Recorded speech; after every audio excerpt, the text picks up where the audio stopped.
Friends ನಮಸ್ತೆ, ನಾನು Mallikarjun. Welcome to ಸ್ಪರ್ಧಾ ಕರ್ನಾಟಕ ಅಕಾಡೆಮಿ ಯೂಟ್ಯೂಬ್ ಚಾನಲ್. ಸ್ನೇಹಿತರೆ, ಈಗಾಗಲೇ TET ಎಕ್ಸಾಮ್ ನಿನ್ನೆ ಬರ್ತಾ ಇದೆ. ಕೆಲವೇ ದಿನಗಳಲ್ಲಿ ನೀವು TET ಎಕ್ಸಾಮ್ಗೆ ಪ್ರಿಪೇರ್ ಆಗ್ತಾ ಇದ್ರೆ ಈ ಕ್ವಶನ್ಸ್ಗೆ ನೀವು ಆನ್ಸರ್ ಮಾಡೋದು ಏನಾರು ಕಲ್ತಿದ್ದೀರಿ ಅಂದರೆ 100% ನೀವು TET ಎಕ್ಸಾಮ್ನ ಕ್ಲಿಯರ್ ಮಾಡ್ತೀರಿ ಅಂತಲೇ ಅರ್ಥ. ಸ್ಪರ್ಧಾ ಕರ್ನಾಟಕ ಅಕಾಡೆಮಿ ಯೂಟ್ಯೂಬ್ ಚಾನಲ್ ಈಗಾಗಲೇ ಸಾಕಷ್ಟು ವೀಡಿಯೋಸ್ನ TET ಎಕ್ಸಾಮ್ ಸಂಬಂಧಪಟ್ಟಂತೆ ಅಪ್ಲೋಡ್ ಮಾಡಿದ್ದೀವಿ. ಯಾರೆಲ್ಲ ಆ ವೀಡಿಯೋಸ್ನ ವಾಚ್ ಮಾಡಿಲ್ಲ, ದಯವಿಟ್ಟು ಅವೆಲ್ಲ ವೀಡಿಯೋಸ್ನ ಮಿಸ್ ಮಾಡ್ದೇ ವಾಚ್ ಮಾಡಿ. ಹಾಗೆ ನಮ್ಮ ಯೂಟ್ಯೂಬ್ ಚಾನಲ್ಗೆ ಯಾರು ಸಬ್ಸ್ಕ್ರೈಬ್ ಆಗಿಲ್ಲ ದಯವಿಟ್ಟು ಸಬ್ಸ್ಕ್ರೈಬ್ ಆಗಿ, ಪಕ್ಕದಲ್ಲಿ ಬರೋ ಬೆಲ್ ಐಕನ್ ಪ್ರೆಸ್ ಮಾಡಿ ನೋಟಿಫೈ ಆಗಿರಿ. ಹಾಗೆ ಸ್ನೇಹಿತರೆ, ಇಲ್ಲಿ ಯೂಟ್ಯೂಬ್ ಚಾನಲಲ್ಲಿ ಕ್ವಶನ್ಸ್ ಎಲ್ಲ ಅನಾಲಿಸಿಸ್ ಮಾಡ್ತಾ ಇರ್ತೀವಿ. ಆದರೆ ನಿಮಗೆ syllabus wise, topic wise classes ಬೇಕಂದರೆ TET ಎಕ್ಸಾಮ್ ಅಷ್ಟೇ ಎಲ್ಲ ಅಪ್ಕಮಿಂಗ್ ಬರೋ GPSTL ಎಕ್ಸಾಮ್ಸು ಹಾಗೆ HSTL ಎಕ್ಸಾಮ್ಸ್ಗೆ ಹೆಲ್ಪ್ ಆಗೋ ಥರ TET paper first, paper second ಅಂತ ಆನ್ಲೈನ್ ಕ್ಲಾಸಸ್ ಇದ್ದಾವೆ. ಸ್ಪರ್ಧಾ ಕರ್ನಾಟಕ ಅಕಾಡೆಮಿ ಮೊಬೈಲ್ ಆ್ಯಪನ್ನು ಗೂಗಲ್ ಪ್ಲೇಸ್ಟೋರಲ್ಲಿ ಡೌನ್ಲೋಡ್ ಮಾಡ್ಕೊಂಡ್ರೆ ಬರೀ TET ಎಕ್ಸಾಮ್ಗೆ ಅಷ್ಟೇ ಅಲ್ಲ, ಅಲ್ಲಿ land surveyor exam, VA exam, PDO ಎಕ್ಸಾಮಿಗೆ ಆನ್ಲೈನ್ ಕೋರ್ಸಸ್ ಅವೈಲೇಬಲ್ ಇದೆ. ಹೆಚ್ಚಿನ ಮಾಹಿತಿ ಬೇಕಂದರೆ ಇಲ್ಲಿ ಕಾಣಿಸ್ತಕ್ಕಂಥ ಮೊಬೈಲ್ ನಂಬರ್ಗೆ ಕರೆ ಮಾಡಿ ಹೆಚ್ಚಿನ ಮಾಹಿತಿಯನ್ನು ಪಡಿತಾ ಬನ್ನಿ ಅಂತ ಹೇಳ್ತಾ ಬನ್ನಿ. ಮೊದಲನೇ ಕ್ವಶನ್ ಯಾವ ರೀತಿ ಇದೆ ಅಂತ ನೋಡ್ತಾ ಹೋಗೋಣ, ಸುಲಭವಾಗಿ ಆನ್ಸರ್ ಮಾಡೋದು ತಿಳ್ಕೊತ ಹೋಗೋಣ. A tax on an item is diminished by 20% and its consumption increases by 15%, then the effect on revenue is ಅಂತ ಇದೆ. ನೋಡ್ರಿ, ಒಂದು ವಸ್ತುವಿನ ತೆರಿಗೆಯನ್ನು ಡಿಮಿನಿಷ್ಡ್ ಬೈ ಅಂದರೆ ಡಿಕ್ರೀಸ್ಡ್ ಬೈ ಅಂತ ಅರ್ಥ. ಒಂದು ವಸ್ತುವಿನ ಮೇಲಿನ ತೆರಿಗೆಯನ್ನು 20% ಕಡಿಮೆ ಮಾಡಿದಾಗ ಅದರ ಬಳಕೆ ಮಾಡೋ ಪ್ರಮಾಣವು 15% ಹೆಚ್ಚಾಗುತ್ತೆ ಅಂತ ಕೊಟ್ಟಿದ್ದಾನೆ. ಹಾಗಾದರೆ ಆದಾಯದ ಪರಿಮಾಣವು ಏನಾಗುತ್ತೆ, ಪರಿಣಾಮ ಏನಾಗುತ್ತೆ ಅಂತ ಕ್ವಶನ್ ಕೇಳಿದ್ದಾನೆ. ನೋಡ್ರಿ, ಯಾವುದೋ ಒಂದು ವಸ್ತು ಇದೆ, ಅದರ ಮೇಲಿರೋ ಟ್ಯಾಕ್ಸನ್ನು 20% ಕಡಿಮೆ ಮಾಡಿದರೆ ಬಳಕೆ ಮಾಡೋದು 15% ಹೆಚ್ಚಾಗುತ್ತೆ ಅಂತ. ಹಾಗಾದರೆ ಆ ರೆವಿನ್ಯೂ ಕಲೆಕ್ಟ್ ಆಗೋದ್ರಲ್ಲಿ ಏನು ಚೇಂಜಸ್ ಆಗುತ್ತೆ, what is the effect of revenue ಅಂತ ಕೇಳಿದ್ದಾನೆ. ಆ ರೆವಿನ್ಯೂ ಕಲೆಕ್ಟ್ ಆಗುತ್ತಲ್ಲ, ಆದಾಯ ಬರುತ್ತಲ್ಲ, ಅದರಲ್ಲಿರೋ ಬದಲಾವಣೆ ಏನಾಗುತ್ತೆ ಅಂತ ಪ್ರಶ್ನೆ ಕೇಳಿದ್ದಾನೆ. ನೋಡ್ರಿ, ಎಸ್ಪೆಷಲಿ ಈ ರೀತಿಯಾದ ಪ್ರಶ್ನೆಗಳನ್ನು ಕೇಳಿದಾಗ ವೆರಿ ಸಿಂಪಲ್ಲಾಗಿ ನಾವು ಆನ್ಸರ್ ಮಾಡ್ಬೇಕಂದ್ರೆ ನೋಡ್ರಿ, ಒಂದು ಕಂಡೀಷನ್ ಇದೆ. ಏನು ಅಂದರೆ ಅದು x + y + xy/100 ಅಂತ ಈ ಕಂಡೀಷನ್ ಉಪಯೋಗಿಸ್ಕೊಂಡಿದ್ದೆ ಆದರೆ ನೀವು ಈ ಥರದ ಪ್ರಶ್ನೆಗಳಿಗೆ ಸುಲಭವಾಗಿ ಆನ್ಸರ್ ಮಾಡ್ಬೋದು. ಇಲ್ಲಿ ಎಕ್ಸ್ ಅಂದರೆ ಆ ವಸ್ತುವಿನ ಮೇಲಿನ ತೆರಿಗೆಯನ್ನು 20% ಕಡಿಮೆ, ಡಿಮಿನಿಷ್ಡ್ ಮೀನ್ಸ್ ಡಿಕ್ರೀಸ್ಡ್ ಬೈ 20% ಇದೆ ಅಂದರೆ ಎಲ್ಲಿ ಎಕ್ಸ್ ಇರುತ್ತೋ ಅಲ್ಲಿ -20 ಹಾಕೋಬೇಕು. ಯಾಕೆ -20 ಅಂದರೆ ಕಡಿಮೆ ಅಂತ ಪದ ಇದೆ, ಡಿಕ್ರೀಸ್ಡ್ ಅಥವಾ ಡಿಮಿನಿಷ್ಡ್ ಅಂತ ಇರೋದ್ರಿಂದ ಎಕ್ಸ್ ಇರೋತ್ರ -20 ಹಾಕೊಳ್ರಿ. ಅದು 20% ಟ್ಯಾಕ್ಸ್ ಕಡಿಮೆ ಆಗಿದ್ದಕ್ಕೆ ಬಳಕೆ ಮಾಡೋದನ್ನು 15% ಹೆಚ್ಚು ಅಂತ ಕೊಟ್ಟಿದ್ದಾನೆ.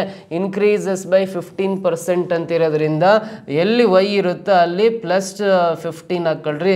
ಹಾಗಾಗಿ ಈ ಫಾರ್ಮುಲಾದಲ್ಲಿ ಅಥವಾ ಈ ಕಂಡೀಷನಲ್ಲಿ ಎಕ್ಸ್ ಇರತ್ರ -20, ವೈ ಇರತ್ರ +15 ಹಾಕೊಂಡು ಸಿಂಪ್ಲಿಫೈ ಮಾಡಿದರೆ ಎಕ್ಸ್ ಅಂದರೆ -20 ಬರೆಯೋಣ, ಪ್ಲಸ್ ವೈ ಅಂದರೆ 15 ಬರೆಯೋಣ, ಪ್ಲಸ್ ಎಕ್ಸ್ ಅಂದರೆ -20 ಬರ್ಕೊಳ್ರಿ, ಇಂಟು ವೈ ಅಂದರೆ +15, ಜಸ್ಟ್ 15 ಬರ್ಕೊಂಡ್ರೆ ಸಾಕು, ಡಿವೈಡ್ ಬೈ ಕೆಳಗಡೆ 100 ಬರೆಯೋಣ. ಇಲ್ಲಿ ನೋಡ್ರಿ, ಇವೆರಡು ಸಿಂಪ್ಲಿಫೈ ಮಾಡೋಣ. ಒಂದು ಮೈನಸ್ಸು ಪ್ಲಸ್ ಇದ್ದ ಕಳಿಬೇಕು. 20ರಲ್ಲಿ 15ನ್ನು ಕಳೆದಾಗ ಸಬ್ಟ್ರ್ಯಾಕ್ಟ್ ಮಾಡಿದಾಗ 5 ಬರುತ್ತೆ. ಅದು ದೊಡ್ಡ ಸಂಖ್ಯೆ ಮುಂದೆ ಮೈನಸ್ ಇದ್ದಾಗ -5 ಆಗುತ್ತೆ. ಇವಾಗ ಇಲ್ಲಿ ಚಿಹ್ನೆಗಳ ಗುಣಾಕಾರ ಮಾಡಿರಿ, ಪ್ಲಸ್ ಇಂಟು ಮೈನಸ್ ಆಗುತ್ತೆ. 20 × 15 ಗುಣಾಕಾರ ಮಾಡಿರಿ, 300 ಬರುತ್ತೆ. ಕೆಳಗಡೆ 100 ಇದೆ. 100 1s are 100, 3s are 300 cancel ಆಗುತ್ತೆ. -5 ಇಲ್ಲಿ -3 ಉಳಿಯಿತು, -5 -3 ಅಂದರೆ -8 ಆಯಿತು. ಇಲ್ಲಿ ನೆಗೆಟಿವ್ ವ್ಯಾಲ್ಯೂ ಬಂದಿದೆ ಅಂದರೆ 8% ಡಿಕ್ರೀಸಸ್ ಅಂತ ಬರಿತೀವಿ. ಅಂದರೆ ಅಲ್ಲಿ ಕಲೆಕ್ಟ್ ಆಗೋ ರೆವಿನ್ಯೂಲ್ಲಿ ಅಮೌಂಟಲ್ಲಿ 8% ಕಡಿಮೆ ಆಗುತ್ತೆ. ಒಂದು ವಸ್ತುವಿನ ಮೇಲೆ ತೆರಿಗೆಯನ್ನು 20% ಕಡಿಮೆ ಮಾಡಿದ್ದಕ್ಕೆ ಬಳಕೆ ಮಾಡೋ ಪ್ರಮಾಣ 15% ಹೆಚ್ಚಾದಾಗ ಟೋಟಲಿ ಅಲ್ಲಿ ಕಲೆಕ್ಟ್ ಆಗೋ ರೆವಿನ್ಯೂನಲ್ಲಿ 8% ಕಡಿಮೆ ಆಗುತ್ತೆ ಅಂತ ಹೇಳ್ಬೋದು. ಇಲ್ಲಿ decreases by negative sign indicates that decreases ಅಂತ. ಮೈನಸ್ ಚಿಹ್ನೆ ಬಂತಂದ್ರೆ ಡಿಕ್ರೀಸ್ ಅಂತ ತಗೋಬೇಕು, ಮೈನಸ್ ಬಂದಿಲ್ಲ ಪ್ಲಸ್ ಬಂದರೆ ಇನ್ಕ್ರೀಸಸ್ ಅಂತ ತಗೋಬೇಕು. ಇಲ್ಲಿ ಕೊಟ್ಟಿರೋ ಆಪ್ಷನ್ ನೋಡ್ರಿ, ಇನ್ಕ್ರೀಸ್ಡ್ ಬೈ 8% ಅಂದರೆ 8% ಹೆಚ್ಚಾಗುತ್ತದೆ ಅಂತ. ಬಟ್ ಇದು ಆನ್ಸರ್ ಅಲ್ಲ. ಇನ್ಕ್ರೀಸ್ಡ್ ಬೈ 11% ಅಂದರೆ 11% ಹೆಚ್ಚು ಅಂತ ಕೊಟ್ಟಿದ್ದಾನೆ. ಇದು ಕೂಡ ಆನ್ಸರ್ ಅಲ್ಲ. ಡಿಕ್ರೀಸ್ಡ್ ಬೈ 8% ಅಂದರೆ 8% ಕಡಿಮೆ ಆಗುತ್ತಂತ ಇದೆಯಲ್ಲ, ಆಪ್ಷನ್ ಥರ್ಡ್ ಒನ್ ಇದು ಸರಿ ಉತ್ತರ ಆಗುತ್ತೆ. ಡಿಕ್ರೀಸ್ಡ್ ಬೈ 11% ಇದೆ, ಇದು ಕೂಡ ಆನ್ಸರ್ ಅಲ್ಲ.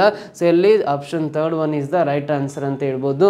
ಈ ಕ್ವಶನ್ಗೆ ಕ್ಲಿಯರ್ ಅರ್ಥ ಆಯ್ತಾ? ಈ ರೀತಿ ಕ್ವಶನ್ ಬಂದರೆ ಈ ಥರ ಸುಲಭವಾಗಿ ಆನ್ಸರ್ ಮಾಡ್ಬೋದು. ನೆಕ್ಸ್ಟ್ ಕ್ವಶನ್ ಬರೋಣ. If an angle of a parallelogram is 2/3 of its adjacent angle, then the smallest angle of the parallelogram is ಅಂತ ಕೊಟ್ಟಿದ್ದಾನೆ. ಒಂದು ಸಮಾಂತರ ಚತುರ್ಭುಜದ ಒಂದು ಕೋನವು ಅದರ ಅನುಕ್ರಮ ಕೋನದ 2/3 ಹಾಗಾದ್ರೆ ಸಮಾಂತರ ಚತುರ್ಭುಜದ ಅತಿ ಚಿಕ್ಕ ಕೋನ ಎಷ್ಟು ಅಂತ ಕೇಳಿದ್ದಾನೆ.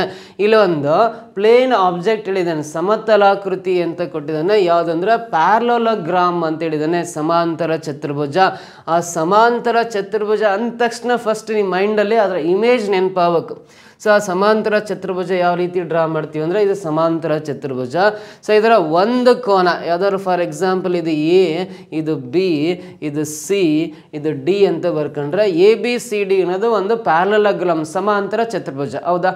ಸೊ ಇದರಲ್ಲಿ ಒಂದು ಕೋನ ಅಂದರೆ ಎ ಕೋನ, ಇದರ ಅನುಕ್ರಮ ಕೋನ, ಅನುಕ್ರಮ ಅಂದರೆ ಪಕ್ಕದ ಬಿ ಕೋನದ 2/3 ನೋಡ್ರಿ, 2/3 2/3 ಅಂತ ನಾವು ಇಂಗ್ಲೀಷಲ್ಲಿ ಹೇಳ್ತೀವಿ, 2/3 ಅಂತ ಇಂಗ್ಲೀಷಲ್ಲಿ ಹೇಳ್ತೀವಿ, ಕನ್ನಡದಲ್ಲಿ 3/2 ಇದೆ ಅಂತ.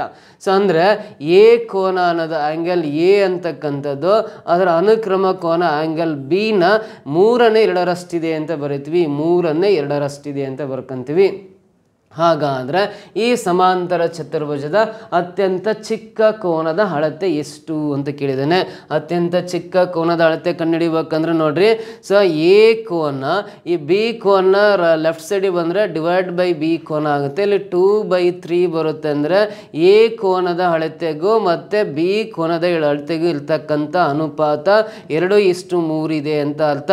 2/3 ಅಂತ ಹೇಳಿದಾನೆ ಅಂದರೆ ಈ ಎರಡು ಅನುಕ್ರಮ ಕೋನಗಳ ಅನುಪಾತ 2:3 ಬರುತ್ತೆ. ಯಾಕಂದ್ರೆ ನೋಡಿ, ಬಿ ಕೋನ ಅನ್ನೋದು ಲೆಫ್ಟ್ ಸೈಡ್ ಬಂದರೆ ಡಿವೈಡ್ ಬೈ ಬಿ ಆಗುತ್ತೆ, ಇಲ್ಲಿ 2/3 ಆಗೇ ಇರುತ್ತೆ. ಸೊ ಎ ಮತ್ತು ಬಿ ಕೋನಗಳ ಅನುಪಾತ ರೂಪದಲ್ಲಿ, ಭಿನ್ನರಾಶಿ ರೂಪದಲ್ಲಿ ಇದಾವಲ್ಲ, ಅನುಪಾತ ರೂಪದಲ್ಲಿ ಬರ್ಕೊಂಡ್ರೆ 2/3 ಇರೋದು 2:3 ಆಗುತ್ತೆ. ಎ ಕೋನದ ಅಳತೆಗೂ ಬಿ ಕೋನದ ಅಳತೆಗೂ ಇರ್ತಕ್ಕಂಥ ರೇಷಿಯೋ 2:3 ಆಗುತ್ತೆ. ಇಲ್ಲಿ ನೋಡ್ರಿ, ಸೊ ಸಮಾಂತರ ಚತುರ್ಭುಜದಲ್ಲಿ ನಿಮಗೆ ಒಂದು ಪಾಯಿಂಟ್ ಗೊತ್ತಿರಬೇಕು, ಸಮಾಂತರ ಚತುರ್ಭುಜದ ಯಾವುದೇ ಎರಡು ಅನುಕ್ರಮ ಕೋನಗಳ ಮೊತ್ತ 180 ಡಿಗ್ರಿಗೆ ಸಮ ಇರುತ್ತೆ. Sum of any two adjacent angles of a parallelogram is equal to 180 degree ಅಂತ ಕರಿತೀವಿ. ಹಾಗಾದರೆ ಎ ಕೋನ ಮತ್ತು ಬಿ ಕೋನಗಳನ್ನು ಕೂಡಿದಾಗ 180 ಡಿಗ್ರಿಗೆ ಸಮ ಇರಬೇಕು. ಸೊ ಅವೆರಡೂ ಕೋನಗಳ ಮೊತ್ತ 180 ಡಿಗ್ರಿಗೆ ಸಮ ಇರಬೇಕು ಅಂತ ಗೊತ್ತಾದ ಮೇಲೆ, ಸೊ ಅವೆರಡೂ ಕೋನಗಳ ಮೊತ್ತ 180 ಡಿಗ್ರಿಯನ್ನು ಅವೆರಡೂ ಕೋನಗಳ ಅನುಪಾತಗಳ ಮೊತ್ತ, ಇವೆರಡೂ ಕೋನಗಳ ಮೊತ್ತ 180 ಡಿಗ್ರಿ ಬರುತ್ತೆ. ಯಾವಾಗಲೂ ಇವೆರಡೂ ಕೋನಗಳ ಮೊತ್ತ 180 ಡಿಗ್ರಿಯನ್ನು ಇವೆರಡೂ ಕೋನಗಳ ಅನುಪಾತಗಳ ಮೊತ್ತ, ಸಮ್ ಆಫ್ ದ ರೇಷಿಯೋಸ್ 2 + 3 5 ಆಗುತ್ತಲ್ಲ, 5ಇಂದ ಡಿವೈಡ್ ಮಾಡಿದರೆ, ಸೊ ಇಲ್ಲ 5 3 15 3 ಉಳಿಯುತ್ತೆ, 5 6 30 ಕ್ಯಾನ್ಸಲ್ ಆಗಿ 36 ಬರುತ್ತಲ್ಲ. ಸೊ ಈ 36ನ ಈ ಮೊದಲನೇ ಅನುಪಾತ 2ಇಂದ ಮಲ್ಟಿಪ್ಲೈ ಮಾಡಿದ್ರೆ 72 ಬರುತ್ತಲ್ಲ, ಈ 72 ಅನ್ನೋದು ಎ ಕೋನದ ಅಳತೆ ಆಗಿರುತ್ತೆ. ಸೊ ಅದೇ 36ನ ನೆಕ್ಸ್ಟ್ ಅನುಪಾತ 3ಇಂದ ಮಲ್ಟಿಪ್ಲೈ ಮಾಡಿದಾಗ 108 ಡಿಗ್ರಿ ಬರುತ್ತಲ್ಲ, ಆ 108 ಡಿಗ್ರಿ ಅನ್ನೋದು ಬಿ ಕೋನದ ಅಳತೆ ಆಗಿರುತ್ತೆ. ಸೊ ಹಾಗಾದರೆ ಈ ಚಿತ್ರದಲ್ಲಿ ಎ ಕೋನದ ಅಳತೆ 70 ಡಿಗ್ರಿ ಆದರೆ ಬಿ ಕೋನದ ಅಳತೆ 108 ಡಿಗ್ರಿ ಆಗುತ್ತೆ. ಎಗೆ ವಿರುದ್ಧ ಕೋನ ಸಿ ಆಗೋದ್ರಿಂದ ಸಮಾಂತರ ಚತುರ್ಭುಜದ ವಿರುದ್ಧ ಕೋನಗಳು ಒಂದಕ್ಕೊಂದು ಸಮ ಇರ್ತವೆ. ಸೊ ಇಲ್ಲಿ ಬಿ ಕೋನದ 108 ಇದೆ ಅಂದರೆ ಡಿ ಕೋನ ಅದರ ವಿರುದ್ಧ ಕೋನ ಆಗಿರೋದ್ರಿಂದ ಇದು 108 ಡಿಗ್ರಿ ಇರುತ್ತೆ. ಸೊ ಹಾಗಾದರೆ ಈ ಸಮಾಂತರ ಚತುರ್ಭುಜದ ಅತ್ಯಂತ ಚಿಕ್ಕ ಕೋನ, ಸ್ಮಾಲೆಸ್ಟ್ ಆ್ಯಂಗಲ್ ಕೇಳಿದಾನೆ ಅಂದರೆ 72 ಡಿಗ್ರಿನೇ ಅತ್ಯಂತ ಚಿಕ್ಕ ಕೋನ ಆಗಿರುತ್ತೆ. ಸೊ 72 ಡಿಗ್ರಿ ಅನ್ನೋದು ಈ ಸಮಾಂತರ ಚತುರ್ಭುಜದ ಅತ್ಯಂತ ಚಿಕ್ಕ ಕೋನ ಆಗುತ್ತೆ. 4th ಆಪ್ಷನ್ ಇದಕ್ಕೆ ಸರಿ ಉತ್ತರ ಆಗುತ್ತೆ. ಕ್ಲಿಯರ್ ಅರ್ಥ ಆಯ್ತಾ? ಸೊ ಈ ಕ್ವಶನ್ಗೆ ಆನ್ಸರ್ ಗೊತ್ತಾಗಿದೆ ಅಂದರೆ ನೆಕ್ಸ್ಟ್ ಮುಂದಿನ ಕ್ವಶನ್ ಬರೋಣ. A shopkeeper allows a discount of 10% to his customers and still gains 20%. What is the market price on an article which costs ₹450 to the shopkeeper ಅಂತ ಇದೆ ನೋಡ್ರಿ.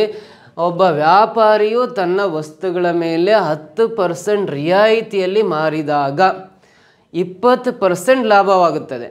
ಆ ವಸ್ತುವಿನ ಕೊಂಡ ಬೆಲೆಯು ₹450 ಆದರೆ ನಮೂದಿಸಿದ ಬೆಲೆ ಎಷ್ಟು ಅಂತ ನೋಡ್ರಿ. ಫಸ್ಟ್ ಆಫ್ ಆಲ್ ಒಬ್ಬ ಶಾಪ್ಕೀಪರ್ಗೆ ಯಾವ ಥರ ವ್ಯವಹಾರ ನಡೆಯುತ್ತೆ ಅಂದರೆ, ಒಂದು ಮೊದಲನೇದು ಕಾಸ್ಟ್ ಪ್ರೈಸ್ ಅಂದರೆ ಕನ್ನಡದಲ್ಲಿ ಕೊಂಡ ಬೆಲೆ ಅಂತ ಕರಿತೀವಿ. ಸೊ ಎರಡನೇದು ಮಾರ್ಕ್ಡ್ ಪ್ರೈಸ್ ಅಂತ ಕರಿತೀವಿ, MRP ಅಂತ ನಮೂದಿಸಿದ ಬೆಲೆ ಅಂತ ಬರಿತೀವಿ.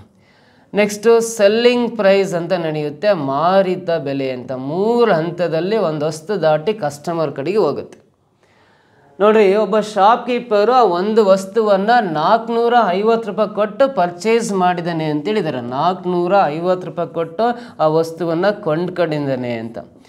ಸೊ ₹450 ಕೊಟ್ಟು ಅಂಗಡಿಯವನು ಆ ವಸ್ತುವನ್ನ $450 ಕೊಟ್ಟು ಪರ್ಚೇಸ್ ಮಾಡಿರ್ತಾನೆ. ಅದ್ರ ಮೇಲೆ ನಮೂದಿಸಿದ ಬೆಲೆ MRP ಬೇರೆ ರೇಟ್ ಇರುತ್ತೆ. ಕೊಂಡ್ಕೊಂಡಿದ್ದು ₹450, ಬಟ್ MRP ಬೇರೆ ರೇಟ್ ಇರುತ್ತೆ. ಎಷ್ಟು ಅಂತ ಗೊತ್ತಿಲ್ಲ. ಸೊ ಇದು MRP ಎಷ್ಟಿರುತ್ತಲ್ಲ, ಎಷ್ಟು MRP ಇರುತ್ತಲ್ಲ ಅದ್ರ ಮೇಲೆ 10% ಡಿಸ್ಕೌಂಟ್ ಕೊಟ್ಟು, MRP ಎಷ್ಟಿರುತ್ತಲ್ಲ ಅದ್ರ ಮೇಲೆ 10% ಡಿಸ್ಕೌಂಟ್ ಕೊಟ್ಟು ಕಸ್ಟಮರಿಗೆ ಮಾರಾಟ ಮಾಡ್ತಾ ಇದ್ದಾನೆ. ಸೊ ನೋಡ್ರಿ, MRP ಮೇಲೆ 10% ಡಿಸ್ಕೌಂಟ್ ಕೊಟ್ಟು ಕಸ್ಟಮರ್ಗೆ ಮಾರಿದಾಗ ಅವನಿಗೆ 20% ಲಾಭ ಆಗಿರುತ್ತೆ ಅಂತ ಕೊಟ್ಟಿದ್ದಾನೆ. 20% ಲಾಭ ಆಗಿರುತ್ತೆ ಅಂತ. ಸೊ ಹಾಗಾದ್ರೆ 20% ಲಾಭ ಎದ್ರ ಮೇಲೆ ಕ್ಯಾಲ್ಕುಲೇಟ್ ಮಾಡ್ತಾರೆ? ಅವನ ಕೊಂಡ ಬೆಲೆಯ ಆಧಾರದ ಮೇಲೆ ಡಿಸೈಡ್ ಮಾಡ್ತಾರೆ 20% ಲಾಭ ಆಗಿದೆ ಅಂತ. ಅಂದರೆ ₹450 ಕೊಂಡಿರೋ ವಸ್ತುವಿಗೆ 20% ಲಾಭ ಅಂದರೆ ಎಷ್ಟಾಗುತ್ತೆ ಅಂದರೆ ನೋಡ್ರಿ, ಸೊ ಪರ್ಸೆಂಟೇಜಲ್ಲಿರೋದ್ರಿಂದ ಈ 0 ತೆಗಿರಿ, 45 × 2 ಗುಣಿಸ್ರಿ, ₹90 ಲಾಭ ಬಂದಿರುತ್ತೆ ಅಂತ ಅರ್ಥ. 45 90 ಅಲ್ಲ, ₹90 ಲಾಭ ಅಂದರೆ 450ಕ್ಕೆ 90 ಕೂಡ್ರಿ, ₹540 ಆ ವಸ್ತುವನ್ನು ಮಾರಿರ್ತಾನೆ ಅಂತ ಅರ್ಥ ನೋಡ್ರಿ. 20% ಲಾಭ ಬಂದಿದೆ ಅಂದರೆ ಅವನ ಕೊಂಡ ಬೆಲೆ ಆಧಾರದ ಮೇಲೆ ಲಾಭ ಅಥವಾ ನಷ್ಟ ಡಿಸೈಡ್ ಮಾಡ್ತೀವಿ. ₹450 ಕೊಂಡ್ಕೊಂಡಿದ್ದಾನೆ, 20% ಲಾಭ ಅಂದರೆ 45 90 ಅಲ್ಲ, ₹90 ಲಾಭ ಬರುತ್ತೆ ಅಂದಮೇಲೆ 450 + 90 ಅಂದರೆ ₹540 ಮಾರಿದಾಗ ಅವನಿಗೆ ₹90 ಲಾಭ ಆಗುತ್ತೆ. ಅದು ಶೇಕಡ ರೂಪದಲ್ಲಾದ್ರೆ 20% ಲಾಭ ಆಗುತ್ತೆ. ಹಾಗಾದರೆ ಅದರ ನಮೂದಿಸಿದ ಬೆಲೆ ಎಷ್ಟು ಅಂತ ನೋಡ್ರಿ. ನಮೂದಿಸಿದ ಬೆಲೆ ಎಷ್ಟಿರುತ್ತಲ್ಲ ಅದ್ರ ಮೇಲೆ 10% ಡಿಸ್ಕೌಂಟ್ ಕೊಟ್ಟು ₹540 ಮಾರಿದ್ದಾನೆ ಅಂತ. ನಮೂದಿಸಿದ ಬೆಲೆ ಎಷ್ಟಾಗಿರುತ್ತೆ? Printed price, marked price, rate tag ಹಾಕಿರ್ತಾರೆ ಗೊತ್ತಾ? ಯಾವುದೇ ವಸ್ತುವಿನ ಮೇಲೆ MRP ಹಾಕಿರ್ತಾರಲ್ಲ ಆ ಥರ ರೇಟ್ ಎಷ್ಟೇ ಇರುತ್ತೆ ಅದ್ರ ಮೇಲೆ 10% ಡಿಸ್ಕೌಂಟ್ ಕೊಟ್ಟು ಅದನ್ನು ₹540 ಮಾರಿದ್ದಾನೆ ಅಂತ. 10% ಡಿಸ್ಕೌಂಟ್ ಕೊಟ್ಟಿದ್ದಾನೆ ಅಂದರೆ ಈ ನಮೂದಿಸಿದ ಬೆಲೆಯ ಮೇಲಿನ 90% ಅಮೌಂಟಿಗೆ ಮಾರಾಟ ಮಾಡಿದ್ದಾನೆ ಅಂತ. 10% ಡಿಸ್ಕೌಂಟ್ ಕೊಟ್ಟಿದ್ದಾನೆ ಅಂದರೆ 90% ಅಮೌಂಟಿಗೆ ₹540 ಆಗುತ್ತೆ ಅಂತ.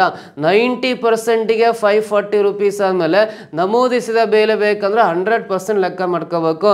ಸೊ 0 ಕ್ಯಾನ್ಸಲು, 9 1 9 6 54 ಕ್ಯಾನ್ಸಲು, 100 × 6 ಅಂದರೆ ₹600 ಅನ್ನೋದು ಅದರ MRP ಆಗಿರುತ್ತೆ. ಮಾರ್ಕ್ಡ್ ಪ್ರೈಸ್ ಅಂದರೆ ₹600 ಆಗುತ್ತೆ. ಆಪ್ಷನ್ ಫಸ್ಟ್ ಒನ್ನಲ್ಲಿ ಇದೆಯಲ್ಲ, this is the right answer. ಕ್ಲಿಯರಾಗಿ ಗೊತ್ತಾಯ್ತಾ ನೋಡ್ರಿ. ₹450 ಕೊಂಡ್ಕೊಂಡು MRP ₹600 ಹಾಕಿರ್ತಾರೆ. ಅದಕ್ಕೆ 10% ಡಿಸ್ಕೌಂಟ್ ಕೊಟ್ಟು ₹540 ಮಾರಿದ್ದಾನೆ. ₹540 ಮಾರಿದಾಗ ಅವನಿಗೆ 20% ಲಾಭ ಸಿಕ್ಕಂಗಾಗುತ್ತೆ. ಸೊ 20% ಅಂದರೆ ₹90 ಲಾಭ ಸಿಕ್ಕಂಗಾಗುತ್ತೆ ಅಂತ ಅರ್ಥ. 450ಕ್ಕೆ 20% ಅಂದರೆ ₹90 ಆಗುತ್ತೆ. 45 90 ಅಲ್ಲ, ₹90 ಆಗುತ್ತೆ. 450 + 90 ಅಂದರೆ ₹540 ಮಾರಿದ್ದಾನೆ ಅಂತ. ಸೊ ಇಲ್ಲಿ ನೋಡ್ರಿ, ನಮೂದಿಸಿದ ಮೇಲೆ 10% ಡಿಸ್ಕೌಂಟ್ ಕೊಟ್ಟಿದ್ದಾನೆ ಅಂದರೆ 90% ಅಮೌಂಟಿಗೆ ಮಾರಿದ್ದಾನೆ ಅಂತ. 90% ಅಂದರೆ ₹540 ಆದರೆ ಈ ನಮೂದಿಸಿದ ಬೆಲೆ ಬೇಕಾದ್ರೆ 100% ಹಾಕ್ಕೊಳ್ರಿ, ₹600 ಬರುತ್ತೆ. ಆಪ್ಷನ್ ಫಸ್ಟ್ ಒನ್ನಲ್ಲಿದೆ. This is the right answer. ಕ್ಲಿಯರಾಗಿ ಗೊತ್ತಾಯ್ತಾ? ಸೊ ನೆಕ್ಸ್ಟ್ ಕ್ವಶನ್ ಬರೋಣ. ಇದಾದಮೇಲೆ the diameter of a sphere is increased by 25%. The percent increase in its volume is ಅಂತ ಇದನ್ನು. ಒಂದು ಗೋಳದ ವ್ಯಾಸವನ್ನು 25% ಹೆಚ್ಚಿಸಿದಾಗ ಅದರ ಘನಫಲವು ಶೇಕಡ ಎಷ್ಟು ಹೆಚ್ಚಾಗುತ್ತದೆ ಅಂತ ಪ್ರಶ್ನೆ ಕೇಳಿದ್ದಾನೆ. ನೋಡ್ರಿ, ಒಂದು ಗೋಳದ ವ್ಯಾಸವನ್ನು 25% ಹೆಚ್ಚು ಮಾಡಿದರೆ ಅದರ ಘನಫಲ ಶೇಕಡ ಎಷ್ಟು ಹೆಚ್ಚಾಗುತ್ತೆ ಅಂತ ಕೇಳಿದ್ದಾನೆ.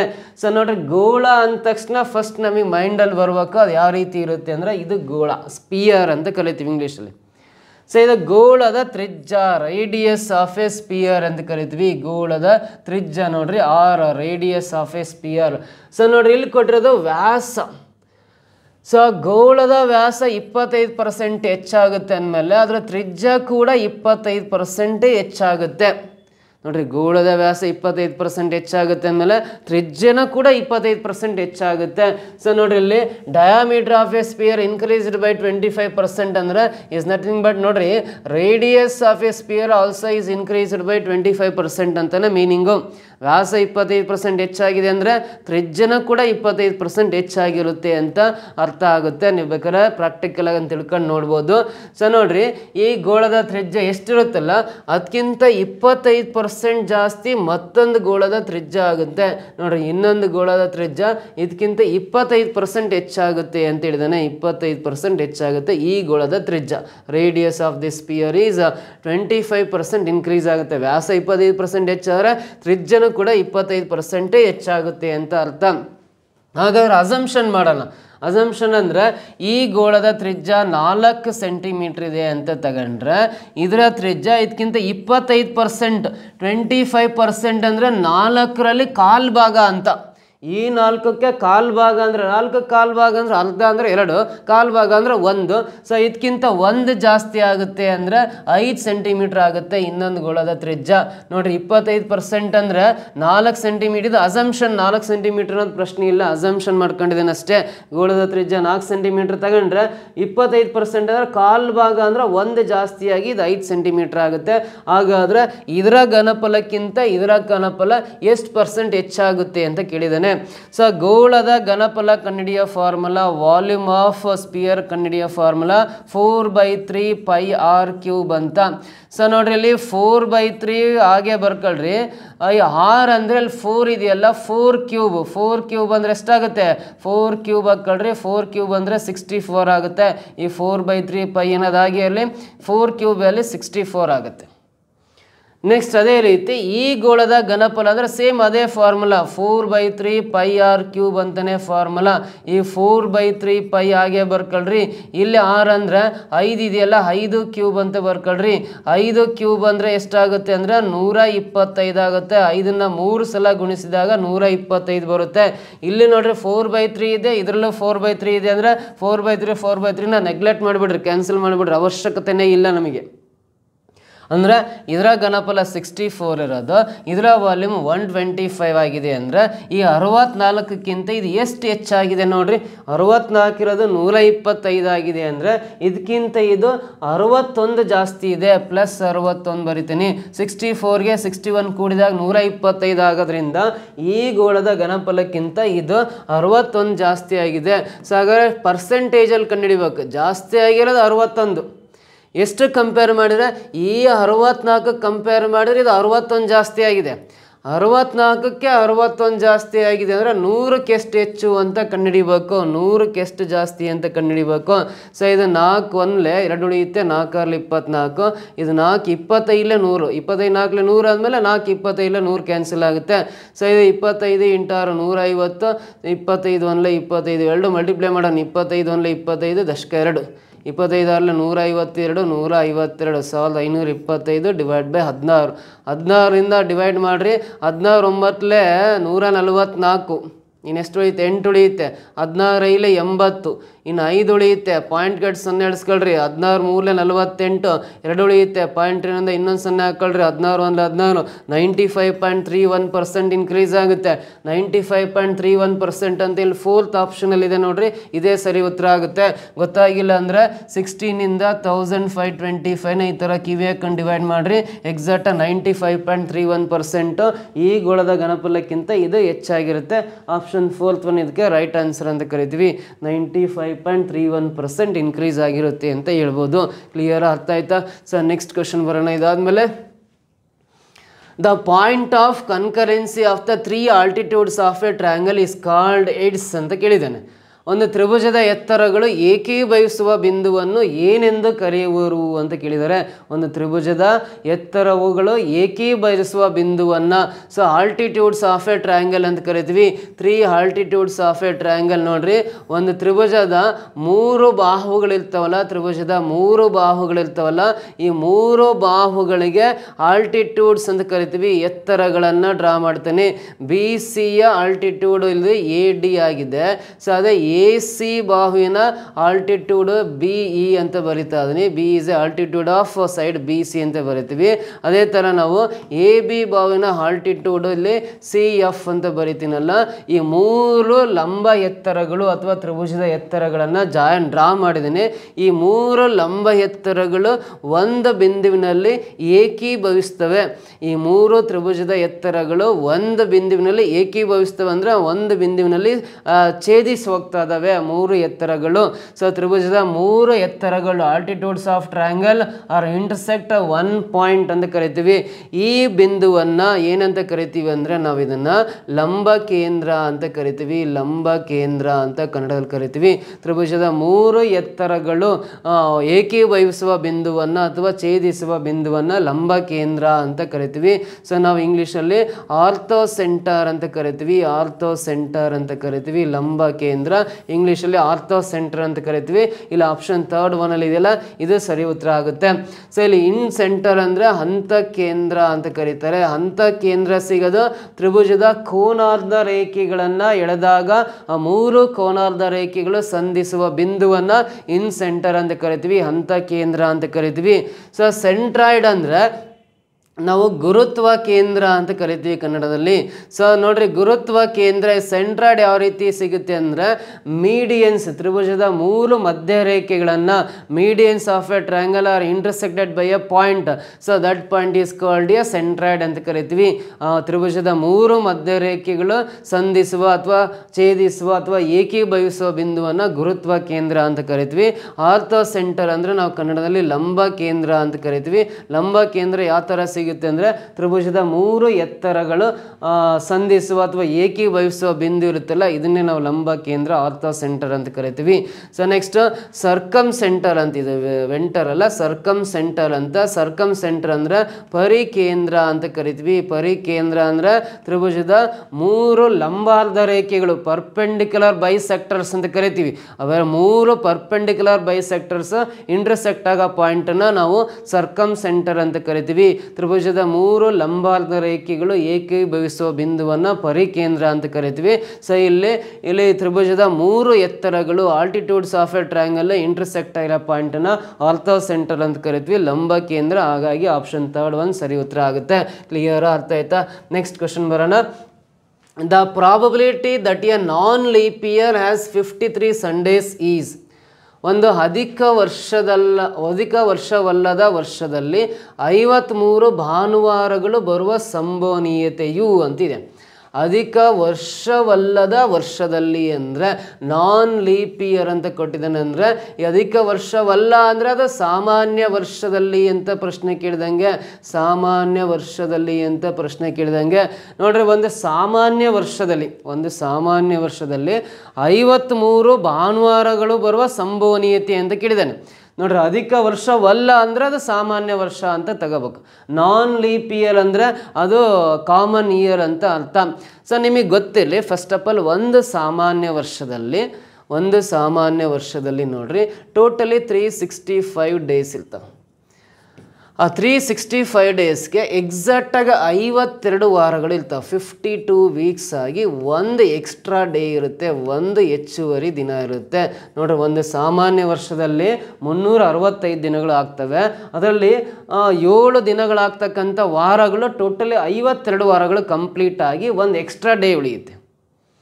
ಸೊ ಆ ಒಂದು ಸಾಮಾನ್ಯ ವರ್ಷದಲ್ಲಿ 53 ಭಾನುವಾರ ಬರೋ ಸಂಭವನೀಯತೆ ಕೇಳಿದಾನೆ ಅಂದರೆ, ಸೊ 52 ಭಾನುವಾರ ಅಂತೂ ಕಂಪಲ್ಸರಿಯಾಗಿ ಇದ್ದೇ ಇರ್ತವೆ. ಸಾಮಾನ್ಯ ವರ್ಷ ಆದ್ರೂ ತಗೊಳ್ರಿ, ಅಧಿಕ ವರ್ಷ ಆದ್ರೂ ತಗೊಳ್ರಿ, ಎಕ್ಸಾಕ್ಟಾಗಿ 52 ಭಾನುವಾರ ಅಂತೂ ಪ್ರತಿ ವರ್ಷದಲ್ಲಿ ಸಿಗ್ತವೆ. ನೋಡ್ರಿ, 52 ಭಾನುವಾರ ಅಂದರೆ 52 ನಿಮಗೆ ರಜಾ ದಿನಗಳು. ಒಂದು ವರ್ಷಕ್ಕೆ ಭಾನುವಾರದಿಂದನೇ 52 ರಜಾ ಸಿಗ್ತವೆ. ಇನ್ನು ಸೆಕೆಂಡ್ ಸಾಟರ್ಡೆ ಆದರೆ ತಿಂಗಳಿಗೆ 2 ಅಂದರೆ 12 ತಿಂಗಳಿಗೆ 24. 52 + 24 ಅಂದರೆ 86 ರಜೆಗಳಾದ ಬರೇ ಸೆಕೆಂಡ್ ಸಾಟರ್ಡೆ ಸಂಡೇ ರಜೆ ತಗೊಂಡ್ರೆ 6 ದಿನ ಆಗ್ತವೆ. ಇನ್ನು ಗೌರ್ಮೆಂಟ್ ಹಾಲಿಡೇಸು, ನ್ಯಾಷನಲ್ ಫೆಸ್ಟಿವಲ್ಸ್ ಒಂದು 10 ರಿಂದ 15 ಇರ್ತವೆ. ಆಮೇಲೆ ನ್ಯಾಷನಲ್ ಫೆಸ್ಟಿವಲ್ಸ್ ಆದಮೇಲೆ ನಮ್ಮ ಹಬ್ಬಗಳು ಇರ್ತಾವೆ, ಯುಗಾದಿ, ದೀಪಾವಳಿ, ಆ ಥರ ಈ ಥರ, ಕ್ರಿಸ್ಮಸ್ಸು, ಬಕ್ರೀದ್, ರಂಜಾನು, ಇವೆಲ್ಲ ಸೇರಿ ಒಂದು 10 to 15 ಹಾಲಿಡೇಸ್ ಸಿಗ್ತವೆ. ಟೋಟಲಿ ಮತ್ತೊಂದು 30 ದಿನ ಎಕ್ಸ್ಟ್ರಾ ರಜೆ ಸಿಗುತ್ತೆ. 86 + 30 114 ದಿನ ಟೋಟಲಿ ಹಾಲಿಡೇಸು. 116ರಲ್ಲಿ ಮತ್ತೆ ನೀವು CL HR ಅವೆಲ್ಲ ಹಾಕ್ಕೊಂಡ್ರೆ ಮತ್ತೊಂದು 14 ದಿನ ಅಂದರೆ ಟೋಟಲಿ 120 ಅಂದರೆ ಆಲ್ಮೋಸ್ಟ್ ಆಲ್ 4 ತಿಂಗಳು ರಜಾ ಯಾವುದೇ ಗೌರ್ಮೆಂಟ್ ಎಂಪ್ಲಾಯ್ ಆದರೆ. ಅದಲ್ಲದೆ ಮತ್ತೆ ನಿಮಗೆ ನೋಡ್ರಿ ಟೀಚರ್ ಆದ್ರಿ ಅಂದರೆ ನಿಮಗೆ ಮತ್ತೆ ಮಧ್ಯದಲ್ಲಿ ನೋಡ್ರಿ ಈ ಅದು ಸಮ್ಮರ್ ಹಾಲಿಡೇಸು ಮತ್ತು ದಸರಾ ಹಾಲಿಡೇಸ್ ಅಂತ ಸಿಗುತ್ತೆ. ಸಮ್ಮರ್ ಹಾಲಿಡೇಸ್ 1 ತಿಂಗಳಂತೆ ಸಿಗುತ್ತೆ. ದಸರಾ ಹಾಲಿಡೇಸ್ ಒಂದು 15 ಡೇಸ್, ಟೋಟಲಿ ಮತ್ತೆ 2 ತಿಂಗಳು, 4 + 2 ಟೀಚರ್ ಆದರೆ ಟೋಟಲಿ 6 ತಿಂಗಳು ಕೆಲಸ ಮಾಡೋದು, 6 ತಿಂಗಳು ಸಂಬಳ ತಗೊಳ್ಳೋದು, 6 ತಿಂಗಳು ಮನೆಗಿರೋದು ರಜಾ. ನೋಡಿ, ಇಂಥ ಅವಕಾಶ ಯಾವುದೇ ಪ್ರೈವೇಟ್ ಸೆಕ್ಟರಲ್ಲಿ ಸಿಗಲ್ಲ, ಗೌರ್ಮೆಂಟಲ್ಲಿ ಮಾತ್ರ ಅವಕಾಶ ಇದೆ. ನೀವು ಗೌರ್ಮೆಂಟ್ ಎಂಪ್ಲಾಯ್ ಆದರೆ ಸೊ ರಜಾ ಪ್ಲಸ್ ಡ್ಯೂಟಿ ಎರಡೂ ಒಟ್ಟೊಟ್ಟಿಗೆ ಮಾಡ್ತಾ 12 ತಿಂಗಳು ಕೂಡ ಸಂಬಳ ತಗೋಬೋದು. ಲೈಫಲ್ಲಿ ಒಂದು ಸೆಕ್ಯೂರಿಟಿ ಅನ್ನೋದು ಕೂಡ ನಿಮಗೆ ಇರುತ್ತೆ. ಸೊ ಮಿಸ್ ಮಾಡ್ದಂಗೆ ಕಷ್ಟಪಟ್ಟು ಓದಿ ಒಂದು ಜಾಬ್ ತಗೊಳ್ಳಿ. ಸೊ ಅದಿಲ್ಲಿ ಇವಾಗ ಈ ಪ್ರಶ್ನೆ ಬರೋಣ. 52 ಭಾನುವಾರಗಳಂತೂ ಪ್ರತಿ ವರ್ಷದಲ್ಲಿ ಇದ್ದೇ ಇರ್ತಾವೆ. ಆ ಸಾಮಾನ್ಯ ವರ್ಷದಲ್ಲಿ 53 ಭಾನುವಾರ ಬರೋ ಸಾಧ್ಯತೆ ಎಷ್ಟು, ಸಂಭವನೀಯತೆ ಎಷ್ಟು ಅಂತ ಕೇಳಿದಾಗ ಈ ಒಂದು ಎಕ್ಸ್ಟ್ರಾ ಡೇ ಉಳಿಯುತ್ತಲ್ಲ, ಈ ಹೆಚ್ಚುವರಿ ದಿನದಲ್ಲಿ ಏನಾದ್ರು ಅದು ಒಂದು ದಿನ ಉಳಿಯೋದು ಏನಾದ್ರು ಭಾನುವಾರ ಆಗಿತ್ತಂದರೆ 52 ಭಾನುವಾರ ಪ್ಲಸ್ ಇದೊಂದು ಸೇರಿ 53 ಭಾನುವಾರ ಬರೋ ಸಾಧ್ಯತೆ ಇರುತ್ತೆ. ಹೌದಾ? ಸೊ ಈ ಹೆಚ್ಚುವರಿ ಒಂದಿನ ಉಳಿಯುತ್ತಲ್ಲ, ಇದೇನಾರ ಭಾನುವಾರ ಆಗಿತ್ತು ಅಂದರೆ ಇಲ್ಲಿ 52 ಭಾನುವಾರ ಇರುತ್ತೆ, ಇದು ಭಾನುವಾರ ಸೇರಿ ಆ ವರ್ಷದಲ್ಲಿ 53 ಭಾನುವಾರ ಸಿಗೋ ಸಾಧ್ಯತೆ ಇರುತ್ತೆ. ಹಾಗಾದರೆ ಈ ಒಂದು ದಿನ ಯಾವ್ಯಾವ ದಿನಗಳಾಗೋ ಸಾಧ್ಯತೆ ಇರುತ್ತೆ ಅಂದರೆ ಆ ಒಂದು ದಿನ ಭಾನುವಾರದ್ರೂ ಆಗಿರ್ಬೋದು, ಆ ಉಳಿದಿರೋ ಒಂದಿನ ಸೋಮವಾರ ಆದರೂ ಆಗಿರ್ಬೋದು, ಮಂಗಳವಾರ ಆದರೂ ಆಗಿರ್ಬೋದು, ಬುಧವಾರ ಆಗಿರ್ಬೋದು, ಇಲ್ಲ ಗುರುವಾರ ಆಗಿರ್ಬೋದು, ಇಲ್ಲ ಶುಕ್ರವಾರ ಆಗಿರ್ಬೋದು, ಇಲ್ಲ ಶನಿವಾರ ಆಗಿರ್ಬೋದು. ಭಾನುವಾರ ಇಲ್ಲಿದೆ ಮತ್ತು ಬರೆಯೋ ಸಾಧ್ಯತೆ ಇಲ್ಲ.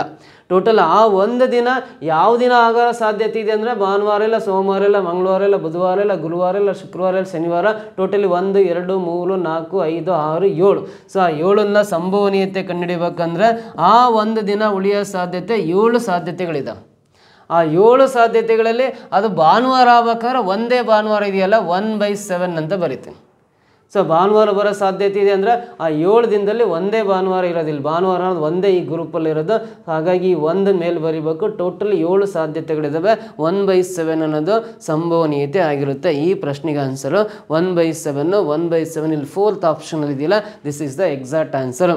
ಭಾನುವಾರನೇ ಕೇಳ್ಬೇಕಂತೇನಿಲ್ಲ. ಸಾಮಾನ್ಯ ವರ್ಷದಲ್ಲಿ ಸೋಮವಾರ ಬರೋ ಸಂಭವನೀಯತೆ, ಇಲ್ಲ ಮಂಗಳವಾರ ಬರೋ ಸಂಭವನೀಯತೆ, ಇಲ್ಲ ಬುಧವಾರ ಬರೋ ಸಂಭವನೀಯತೆ, ಇಲ್ಲ ಗುರುವಾರ, ಇಲ್ಲ ಶುಕ್ರವಾರ, ಇಲ್ಲ ಶನಿವಾರ, ಯಾವ್ದು ಕೇಳಿದ್ರು ಕೂಡ ಇದೇ answer. Standard answer 1/7.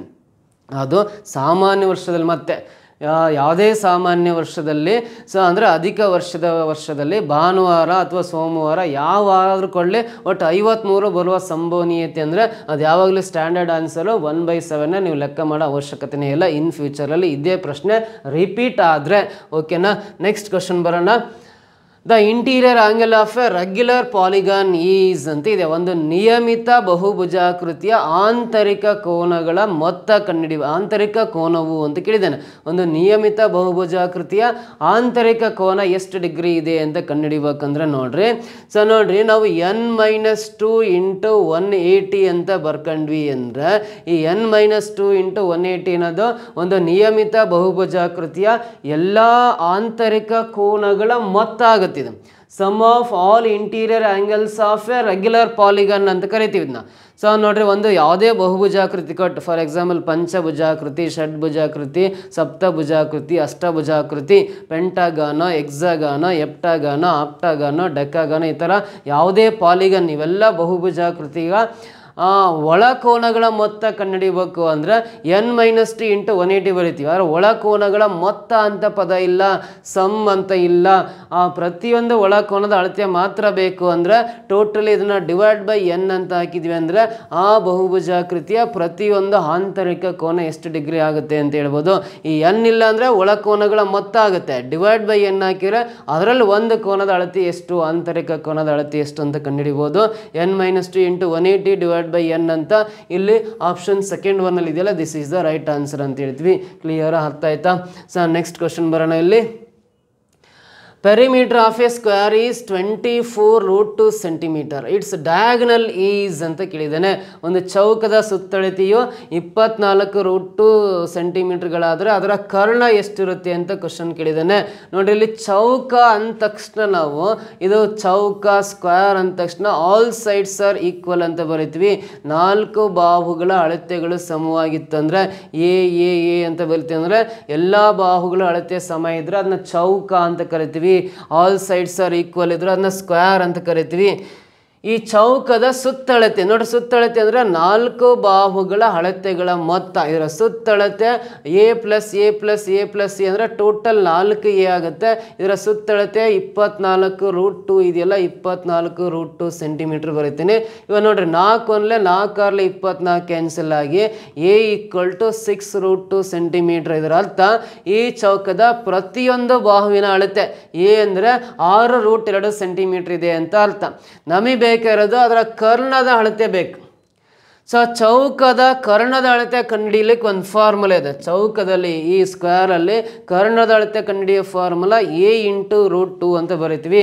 Diagonal of A square ಅಂದರೆ ಎ ಇಂಟು ರೂಟ್ 2 ಅಂತ ಬರ್ಕೋಬೇಕು. ಎ ಅಂದರೆ ಇಲ್ಲಿದೆ 6 ರೂಟ್ 2 ಅಂತ ಬರಿಬೇಕು ಪ್ರತಿಯೊಂದು ಬಾವಿನ ಅಳತೆ. ಇಂಟು ಮತ್ತು ಮುಂದ್ಗಡೆ ರೂಟ್ 2 ಇದೆ, ಇಂಟು ಹಾಕಿ ರೂಟ್ 2 ಬರಿತೀನಿ. ರೂಟ್ 2 ಇಂಟು ರೂಟ್ 2 ಅಂದ್ರಲ್ಲಿ ರೂಟ್ 2 ಹೋಲ್ ಸ್ಕ್ವೇರ್ ಆಗುತ್ತೆ. ರೂಟ್ 2 ಹೋಲ್ ಸ್ಕ್ವೇರ್ ಆಗುತ್ತೆ. ಸ್ಕ್ವೇರು ಸ್ಕ್ವೇರ್ ರೂಟು ಕ್ಯಾನ್ಸಲ್ ಆಗುತ್ತೆ. ಇಲ್ಲಿ 2 ಮಾತ್ರ ಉಳಿಯುತ್ತೆ. 6 ಇಂಟು 2 12 ಬರುತ್ತಲ್ಲ, ಅದರ ಕರ್ಣದ ಅಳತೆ 12 ಸೆಂಟಿಮೀಟರ್ ಇರುತ್ತೆ ಅಂತ. ಈ ಚೌಕದ ಕರ್ಣದ ಅಳತೆ ಡಯಾಗ್ನಲ್ ಎಷ್ಟಿರುತ್ತೆ ಅಂದರೆ 12 ಸೆಂಟಿಮೀಟರ್ ಬರುತ್ತೆ ಅಂತ ಹೇಳ್ಬೋದು. 12 ಸೆಂಟಿಮೀಟರ್ 4th ಆಪ್ಷನ್ ಇದೆಯಲ್ಲ, this is the right answer ಅಂತ ಕರಿತೀವಿ. ಅರ್ಥ ಆಯ್ತಾ ಈ ಕ್ವಶನ್ಗೆ ಆನ್ಸರ್ ಮಾಡಿದ್ದು? ನೆಕ್ಸ್ಟ್ ಕ್ವಶನ್ ಬರೋಣ. ಇದಾದಮೇಲೆ what is the number in the unit place in the following? ಕೆಳಗೆ ಕೊಟ್ಟಿರುವುದರಲ್ಲಿ ಬಿಡಿ ಸ್ಥಾನದ ಅಂಕಿ ಯಾವುದು ಅಂತ ನೋಡ್ರಿ. ಒಂದು ಸ್ವಲ್ಪ ಈ ಕ್ವಶನ್ ನೀಟಾಗಿ ಕೇಳಿಸ್ಕೋಬೇಕು ನೀವು. ಇಲ್ಲಿ 751ನ್ನು 751 ಸಲ ಮಲ್ಟಿಪ್ಲೈ ಮಾಡಿ, 263ನ 271 ಸಲ ಮಲ್ಟಿಪ್ಲೈ ಮಾಡಿ, 137ನ 138 ಟೈಮ್ಸ್ ಮಲ್ಟಿಪ್ಲೈ ಮಾಡಿ, 339ನ 339 ಟೈಮ್ಸ್ ಮಲ್ಟಿಪ್ಲೈ ಮಾಡಿ ಸಿಂಪ್ಲಿಫೈ ಮಾಡಿದ್ರೆ ಇದರ ಗುಣಲಬ್ಧದಲ್ಲಿ ಬಿಡಿ ಸ್ಥಾನದಲ್ಲಿ ಯೂನಿಟ್ ಪ್ಲೇಸಲ್ಲಿ ಯಾವ ಅಂಕೆ ಬರುತ್ತೆ ಅಂತ ಕಂಡುಹಿಡಿಬೇಕು. ನಾವು 263ನ ಬರೀ 2 ಸಲ ಬರ್ಕೊಂಡೆ ಮಲ್ಟಿಪ್ಲೈ ಮಾಡೋದು ಕಷ್ಟ. ಅಂಥದ್ದು 271 ಸಲ ಮಲ್ಟಿಪ್ಲಿಕೇಶನ್ ಮಾಡೋದು ಈ ಜನ್ಮದಲ್ಲಂತೂ ಸಾಧ್ಯ ಇಲ್ಲ. ಆದರೂ ಕೂಡ ಈ ಕ್ವಶನಿಗೆ ನಾವು ಆನ್ಸರ್ ಮಾಡ್ಬೇಕಲ್ಲ. ಹೆಂಗೆ ಮಾಡೋದು ಅಂದರೆ ವೆರಿ ಸಿಂಪಲ್ ನೋಡ್ರಿ. 751ನ್ನು 751 ಸಲ ಬರ್ಕೊಂಡು ಗುಣಾಕಾರ ಮಾಡಿದಾಗ ಅದರ ಬಿಡಿ ಸ್ಥಾನದಲ್ಲಿ ಈ ಒಂದೇ ಇರುತ್ತೆ. ಇಲ್ಲಿ ಬಿಡಿ ಸ್ಥಾನದಲ್ಲಿ ಒಂದಿರೋದ್ರಿಂದ 751ನ್ನು ಎಷ್ಟು ಸಲ 751 ಸಲ ಅಲ್ಲ, ಎಷ್ಟೇ ಸಲ ಬರ್ಕೊಂಡು ಮಲ್ಟಿಪ್ಲೈ ಮಾಡಿದ್ರು ಬಿಡಿ ಸ್ಥಾನದಲ್ಲಿ ಒಂದೇ ಇರುತ್ತೆ, ಚೇಂಜ್ ಆಗಲ್ಲ. ಮತ್ತೆಲ್ಲವೂ ಆ ಥರ ಇರಲ್ಲ, ಒಂದಕ್ಕೆ ಮಾತ್ರ ನಾನು ಹೇಳ್ತಾ ಇರೋದು. ಸೊ ಇದ್ರ ಬಿಡಿ ಸ್ಥಾನದಲ್ಲಿ ಯೂನಿಟ್ ಪ್ಲೇಸಲ್ಲಿ 1 ಇದೆ ಅಂದರೆ ಇನ್ನು 751 ಟೈಮ್ಸ್ ಎಲ್ಲ ಎಷ್ಟು ಸಲ ಬೇಕಾದ್ರೂ ಹಾಕೊಂಡು ಮಲ್ಟಿಪ್ಲೈ ಮಾಡ್ರೆ ಇದರ ಪ್ರಾಡಕ್ಟಲ್ಲಿ ಗುಣಲಬ್ಧದಲ್ಲಿ ಬಿಡಿ ಸ್ಥಾನದಲ್ಲಿ ಒಂದೇ ಬರುತ್ತೆ. ಸೊ ಹಾಗಾದ್ರೆ ಇದಿಷ್ಟು ಸಿಂಪ್ಲಿಫೈ ಮುಗಿದೋತಷ್ಟೇ. ಇಂಟು ಮಾಡೋಣ. ಇಲ್ಲಿ 263 ಪವರ್ 271 ಇದೆಯಲ್ಲ, ಇದನ್ನು ಆ ಥರ ಬರೀಲಿಕ್ಕಾಗಲ್ಲ. ಇಲ್ಲಿ ಏನು ಮಾಡಬೇಕು ಅಂದರೆ ಇಲ್ಲಿ ಬಿಡಿ ಸ್ಥಾನದಲ್ಲಿ ಯಾವ ಅಂಕಿ ಇದೆ? 3 ಇದೆ. ಸೊ ನೋಡ್ರಿ, ಬಿಡಿ ಸ್ಥಾನದಲ್ಲಿ 3 ಇದ್ದಾಗ ಈ 271 ಇದೆಯಲ್ಲ, 271ಅನ್ನು ನಾವು 4ಇಂದ ಡಿವೈಡ್ ಮಾಡ್ಕೋಬೇಕು. ಪವರ್ 271 ಇದೆಯಲ್ಲ 4ಇಂದ ಡಿವೈಡ್ ಮಾಡ್ಕೋಬೇಕು. ಸೊ ಹೆಂಗೆ ಅಂದರೆ 4 ಆರ್ಲೆ 24, ಶೇಷ 3 ಉಳಿಯುತ್ತೆ, 1 ಕೆಳಗಿಳಿಸ್ಕೊಳ್ರಿ. ಮತ್ತು 4 7 28, ರಿಮೈಂಡರ್ 3 ಉಳಿಯುತ್ತೆ. 4ರಿಂದ 3 ಡಿವೈಡ್ ಆಗಲ್ಲ. ಪಾಯಿಂಟ್ಗೆ ಡಿವೈಡ್ ಮಾಡೋಕ್ಕೆ ಹೋಗ್ಬೇಡ್ರಿ, ಇಲ್ಲಿಗೆ ಸ್ಟಾಪ್ ಮಾಡಿರಿ. ಅಂದರೆ ಇಲ್ಲಿ ಬಿಡಿ ಸ್ಥಾನದಲ್ಲಿ ಯೂನಿಟ್ ಪ್ಲೇಸಲ್ಲಿ 3 ಇದ್ದಾಗ ಈ ಪವರ್ ಇಂಡೆಕ್ಸ್ 271ಅನ್ನು ನೀವು 4ಇಂದ ಡಿವೈಡ್ ಮಾಡ್ಕೋಬೇಕು. 3 ಇದ್ದಾಗ 4ಇಂದ ಡಿವೈಡ್ ಮಾಡ್ಬೇಕು. ಹೆಂಗೆ ತಿಳ್ಕೊಬೇಕು ಅಂದರೆ ನೀವು ಬಿಡಿ ಸ್ಥಾನದಲ್ಲಿ ನೋಡ್ರಿ, ಯೂನಿಟ್ ಪ್ಲೇಸಲ್ಲಿ 2, 3, 7 ಮತ್ತು 8 ಇದ್ದಾಗ ಯಾವುದೇ ಪವರ್ ಕೊಳ್ಳಿ ನೋಡಿ, ಇಲ್ಲಿ ಬಿಡಿ ಸ್ಥಾನದಲ್ಲಿ ಇಲ್ಲಿ 2 ಅಥವಾ 3 ಅಥವಾ 7 ಅಥವಾ 8 ಇದ್ದರೆ ಪವರ್ ಎಷ್ಟಾದರೂ ಇರಲಿ ಅದನ್ನ 4ಇಂದ ಡಿವೈಡ್ ಮಾಡ್ಕೋಬೇಕು. ಡಿವೈಡೆಡ್ ಬೈ 4 ಅಂತ ಬರೀತೀವಿ. 4ಇಂದ ಡಿವೈಡ್ ಮಾಡಬೇಕು. ಇನ್ ಕೇಸ್ ನೋಡ್ರಿ, ಇನ್ ಕೇಸ್ ಏನು ಹೇಳ್ತಿದ್ದೀವಿ ಅಂದರೆ ಯೂನಿಟ್ ಪ್ಲೇಸಲ್ಲಿ ಇಲ್ಲಿ 4 ಅಥವಾ 9 ಇದ್ದರೆ ನೀವು ಯಾವುದೇ ಪವರ್ ಕೊಟ್ಟಿರಲಿ ಅಲ್ಲಿ 2ಇಂದ ಡಿವೈಡ್ ಮಾಡಬೇಕು. ಅಥವಾ ಯೂನಿಟ್ ಪ್ಲೇಸಲ್ಲಿ 0, 1, 5 ಮತ್ತು 6 ಇದ್ದಾಗ ನೀವು ಡಿವೈಡ್ ಮಾಡೋ ಅವಶ್ಯಕತೆನೇ ಇಲ್ಲ. ಇಲ್ಲಿ ಯಾವ ಡಿಜಿಟ್ ಇರುತ್ತೆ ಯೂನಿಟ್ ಪ್ಲೇಸಲ್ಲಿ ಅದೇ ಡಿಜಿಟ್ ಇರುತ್ತೆ. ಅದಕ್ಕೋಸ್ಕರ ನಾನು 1ಅನ್ನು ಎಷ್ಟು ಸಲ ಬರ್ಕೊಂಡು ಮಲ್ಟಿಪ್ಲೈ ಮಾಡಿದ್ರೆ ಬಿಡಿ ಸ್ಥಾನದಲ್ಲಿ ಒಂದೇ ಇರುತ್ತೆ ಅಂತ ಬರ್ಕೊಂಡೆ. ಇಲ್ಲಿ 0 ಇದ್ದರೆ 0ನೇ ಇರುತ್ತೆ. ಇಲ್ಲಿ 5 ಇದ್ದರೆ ಎಷ್ಟು ಸಲ ಬರ್ಕೊಂಡು ಮಲ್ಟಿಪ್ಲೈ ಮಾಡಿದ್ರು 5 ಬರುತ್ತೆ. ಇಲ್ಲಿ 6 ಇದ್ದರೆ 6ನ ಎಷ್ಟು ಸಲ ಹಾಕೊಂಡು ಮಲ್ಟಿಪ್ಲೈ ಮಾಡಿದ್ರು 6 ಬರುತ್ತೆ ಅಂತ ಹೇಳ್ತೀವಿ. 4 ಮತ್ತು 9 ಇದ್ದರೆ ಬಿಡಿ ಸ್ಥಾನದಲ್ಲಿ ಪವರ್ ಎಷ್ಟೇ ಕೊಟ್ಟಿರಲಿ 2 ಇಂದ ಡಿವೈಡ್ ಮಾಡಬೇಕು. 2 ಅಥವಾ 3 ಅಥವಾ 7 ಅಥವಾ 8 ಇದ್ದರೆ ಪವರ್ ಏನೇ ಕೊಟ್ಟರು ಅದನ್ನು 4 ಇಂದ ಡಿವೈಡ್ ಮಾಡಬೇಕು. ಈ ಕಾನ್ಸೆಪ್ಟ್ ಗೊತ್ತಿದ್ದವ್ರಿಗೆ ಈ ಕ್ವಶನ್ಗೆ ಆನ್ಸರ್ ಮಾಡೋದು ಸುಲಭ. ಸೊ ಹಾಗಾದ್ರೆ ನೋಡ್ರಿ, ಇಲ್ಲಿ 271 4 ಇಂದ ಡಿವೈಡ್ ಮಾಡಿದಾಗ ಶೇಷ ಎಷ್ಟು ಬರುತ್ತೆ ನೋಡ್ಕೋಬೇಕು. 3 ಬಂದಿದೆ ಅಂದ್ರೆ ಈ ಬಿಡಿ ಸ್ಥಾನದ ಅಂಕೆ ಮಾತ್ರ 3 ಬರ್ಕೊಂಡು, ಈ ಬಿಡಿ ಸ್ಥಾನದ ಅಂಕೆ ಯೂನಿಟ್ ಪ್ಲೇಸಲ್ಲಿ 3 ಇದೆ ಅಂದರೆ 3 ಬರ್ಕೊಂಡು, ಇಲ್ಲಿ ರಿಮೈಂಡರ್ ಎಷ್ಟು ಉಳ್ಕೊಂಡಿದೆ, ಈ 3 ಉಳ್ಕೊಂಡಿದ್ದಿಲ್ಲ, ಅದ್ರ ಮೇಲ್ಗಡೆ 3 ಬರಿಬೇಕು. ಇದ್ರ ಕೆಲಸ ಮುಗಿದೋತು. ಆಮೇಲೆ ಇಲ್ಲಿ ಯೂನಿಟ್ ಪ್ಲೇಸಲ್ಲಿ 7 ಇದೆ ಅಂದರೆ ಈ 138 ನೋಡ್ರಿ, 7 ಇದ್ದಾಗ 138 4 ಇಂದ ಡಿವೈಡ್ ಮಾಡ್ಕೋಬೇಕು, 4ರಿಂದ ಡಿವೈಡ್ ಮಾಡ್ಕೋಬೇಕು. 4 3 12, ಶೇಷ 1 ಉಳಿಯುತ್ತೆ, 8 ಕೆಳಗಿಳಿಸ್ಕೊಳ್ರಿ. 4 4 16, ಶೇಷ 2 ಬರುತ್ತೆ. ಸೊ ನೋಡ್ರಿ, ಇಲ್ಲಿ ಯೂನಿಟ್ ಪ್ಲೇಸಲ್ಲಿ ಶೇಷ 2 ಬರುತ್ತೆ ಅಂದರೆ ಇಲ್ಲಿ ಯೂನಿಟ್ ಪ್ಲೇಸಲ್ಲಿ 7 ಇದೆ, ಆ 7 ಬರ್ಕೊಂಡು ಇಲ್ಲಿ ಉಳಿದ್ರೆ ಶೇಷವನ್ನ ಇಲ್ಲಿ ಮೇಲೆ ಬರಿಬೇಕು ಇಂಟು. ಇಲ್ಲಿ 9 ಇದೆ ಯೂನಿಟ್ ಪ್ಲೇಸಲ್ಲಿ, ಬಿಡಿ ಸ್ಥಾನದಲ್ಲಿ 9 ಇದೆ ಅಂದರೆ ನೋಡ್ರಿ, 9 ಇದ್ದಾಗ 2 ಇಂದ ಡಿವೈಡ್ ಮಾಡ್ಬೇಕು ಈ ಪವರ್ನ. 339 ನೀವು 339 2 ಇಂದ ಡಿವೈಡ್ ಮಾಡಿರಿ. 2 1 2, 1 ಉಳಿಯುತ್ತೆ, 3 ಕೆಳಗಿಳಿಸ್ಕೊಳ್ರಿ. 2 6 12, 1 ಉಳಿಯುತ್ತೆ, 9 ಕೆಳಗಿಳಿಸ್ಕೊಳ್ರಿ. 2 3 18, ಶೇಷ 1 ಉಳಿಯುತ್ತೆ. ಶೇಷ 1 ಉಳ್ಕೊಂಡಿದೆ ಅಂದರೆ ಇಲ್ಲಿ 9 ಪವರ್ 1 9 ಬರಿತೀನಿ. 9 ಪವರ್ 1 ಅಂದರೆ 1 ಬರಿತೀನಿ. ಸೊ ಇದು ಈ ಬಿಡಿ ಸ್ಥಾನದಲ್ಲಿ 1. 3 ಕ್ಯೂಬ್ ಅಂದರೆ 27 ಆಗುತ್ತೆ. 27ಅಲ್ಲಿ ಬಿಡಿ ಸ್ಥಾನದಲ್ಲಿ 7 ಇದೆ ಅಷ್ಟೇ. 7 ಸ್ಕ್ವೇರ್ ಅಂದರೆ 49 ಆಗುತ್ತೆ. ಇದರಲ್ಲಿ ಬಿಡಿ ಸ್ಥಾನದಲ್ಲಿ 9 ಇದೆ, 9 ಅಷ್ಟೇ ಬರೀಬೇಕು. 9 ಪವರ್ 1 ಅಂದರೆ 9 ಬರುತ್ತೆ. ನೋಡ್ರಿ, 1 7 7, 7 9 63 ಇಂಟು ಮುಂದಿರೋ 9. ನೋಡ್ರಿ, 9 3 27, ಬಿಡಿ ಸ್ಥಾನದಲ್ಲಿ 7 ಬರುತ್ತೆ. ಫೈನಲ್ ಆನ್ಸರ್ ಇದರ ಪ್ರಾಡಕ್ಟಲ್ಲಿ ಬಿಡಿ ಸ್ಥಾನದಲ್ಲಿ 7 ಬರುತ್ತೆ. Option second one correct. ಇನ್ನೊಂದ್ಸಲ ಹೇಳ್ತೀನಿ ನೋಡ್ರಿ, 3 ಕ್ಯೂಬ್ ಅಂದರೆ 27, ಬಿಡಿ ಸ್ಥಾನದ ಅಂಕೆ 7 ಮಾತ್ರ ಬರೀಬೇಕು. 7 ಸ್ಕ್ವೇರ್ ಅಂದರೆ 49, ಬಿಡಿ ಸ್ಥಾನದ ಅಂಕೆ 9 ಮಾತ್ರ ಬರೀಬೇಕು. 9 ಪವರ್ 1 ಅಂದರೆ 9 ಆಗುತ್ತೆ.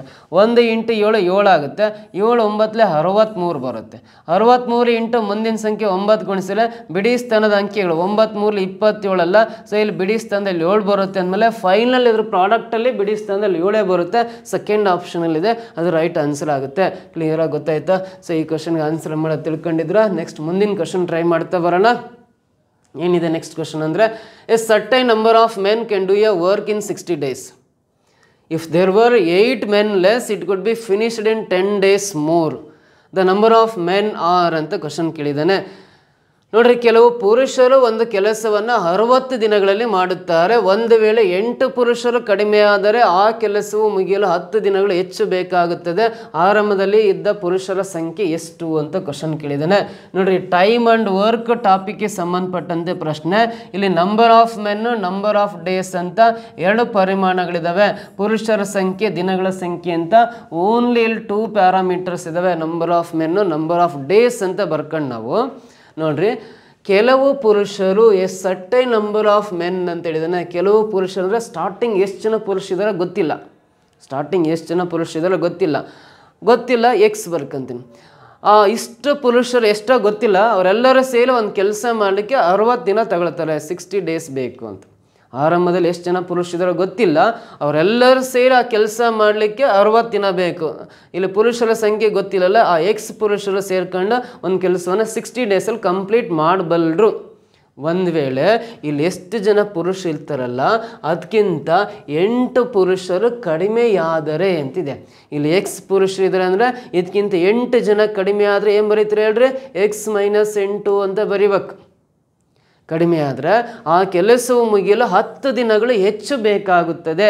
ಅಂದರೆ 60 ದಿನದಲ್ಲಿ ಮುಗಿಯೋ ಕೆಲಸ ಇರುತ್ತಲ್ಲ, ಒಂದು ವೇಳೆ ಇದಕ್ಕಿಂತ 8 ಜನ ಪುರುಷ ಏನಾರು ಕಡಿಮೆ ಆದಲ್ಲಿ 10 ದಿನ ಎಕ್ಸ್ಟ್ರಾ ಬೇಕಾಗುತ್ತೆ. ಅಂದರೆ 60 ದಿನದಲ್ಲಿ ಮುಗಿಯೋ ಕೆಲಸ 10 ದಿನ ಹೆಚ್ಚು ಅಂದರೆ 70 ದಿನದಲ್ಲಿ ಮುಗಿಯುತ್ತೆ.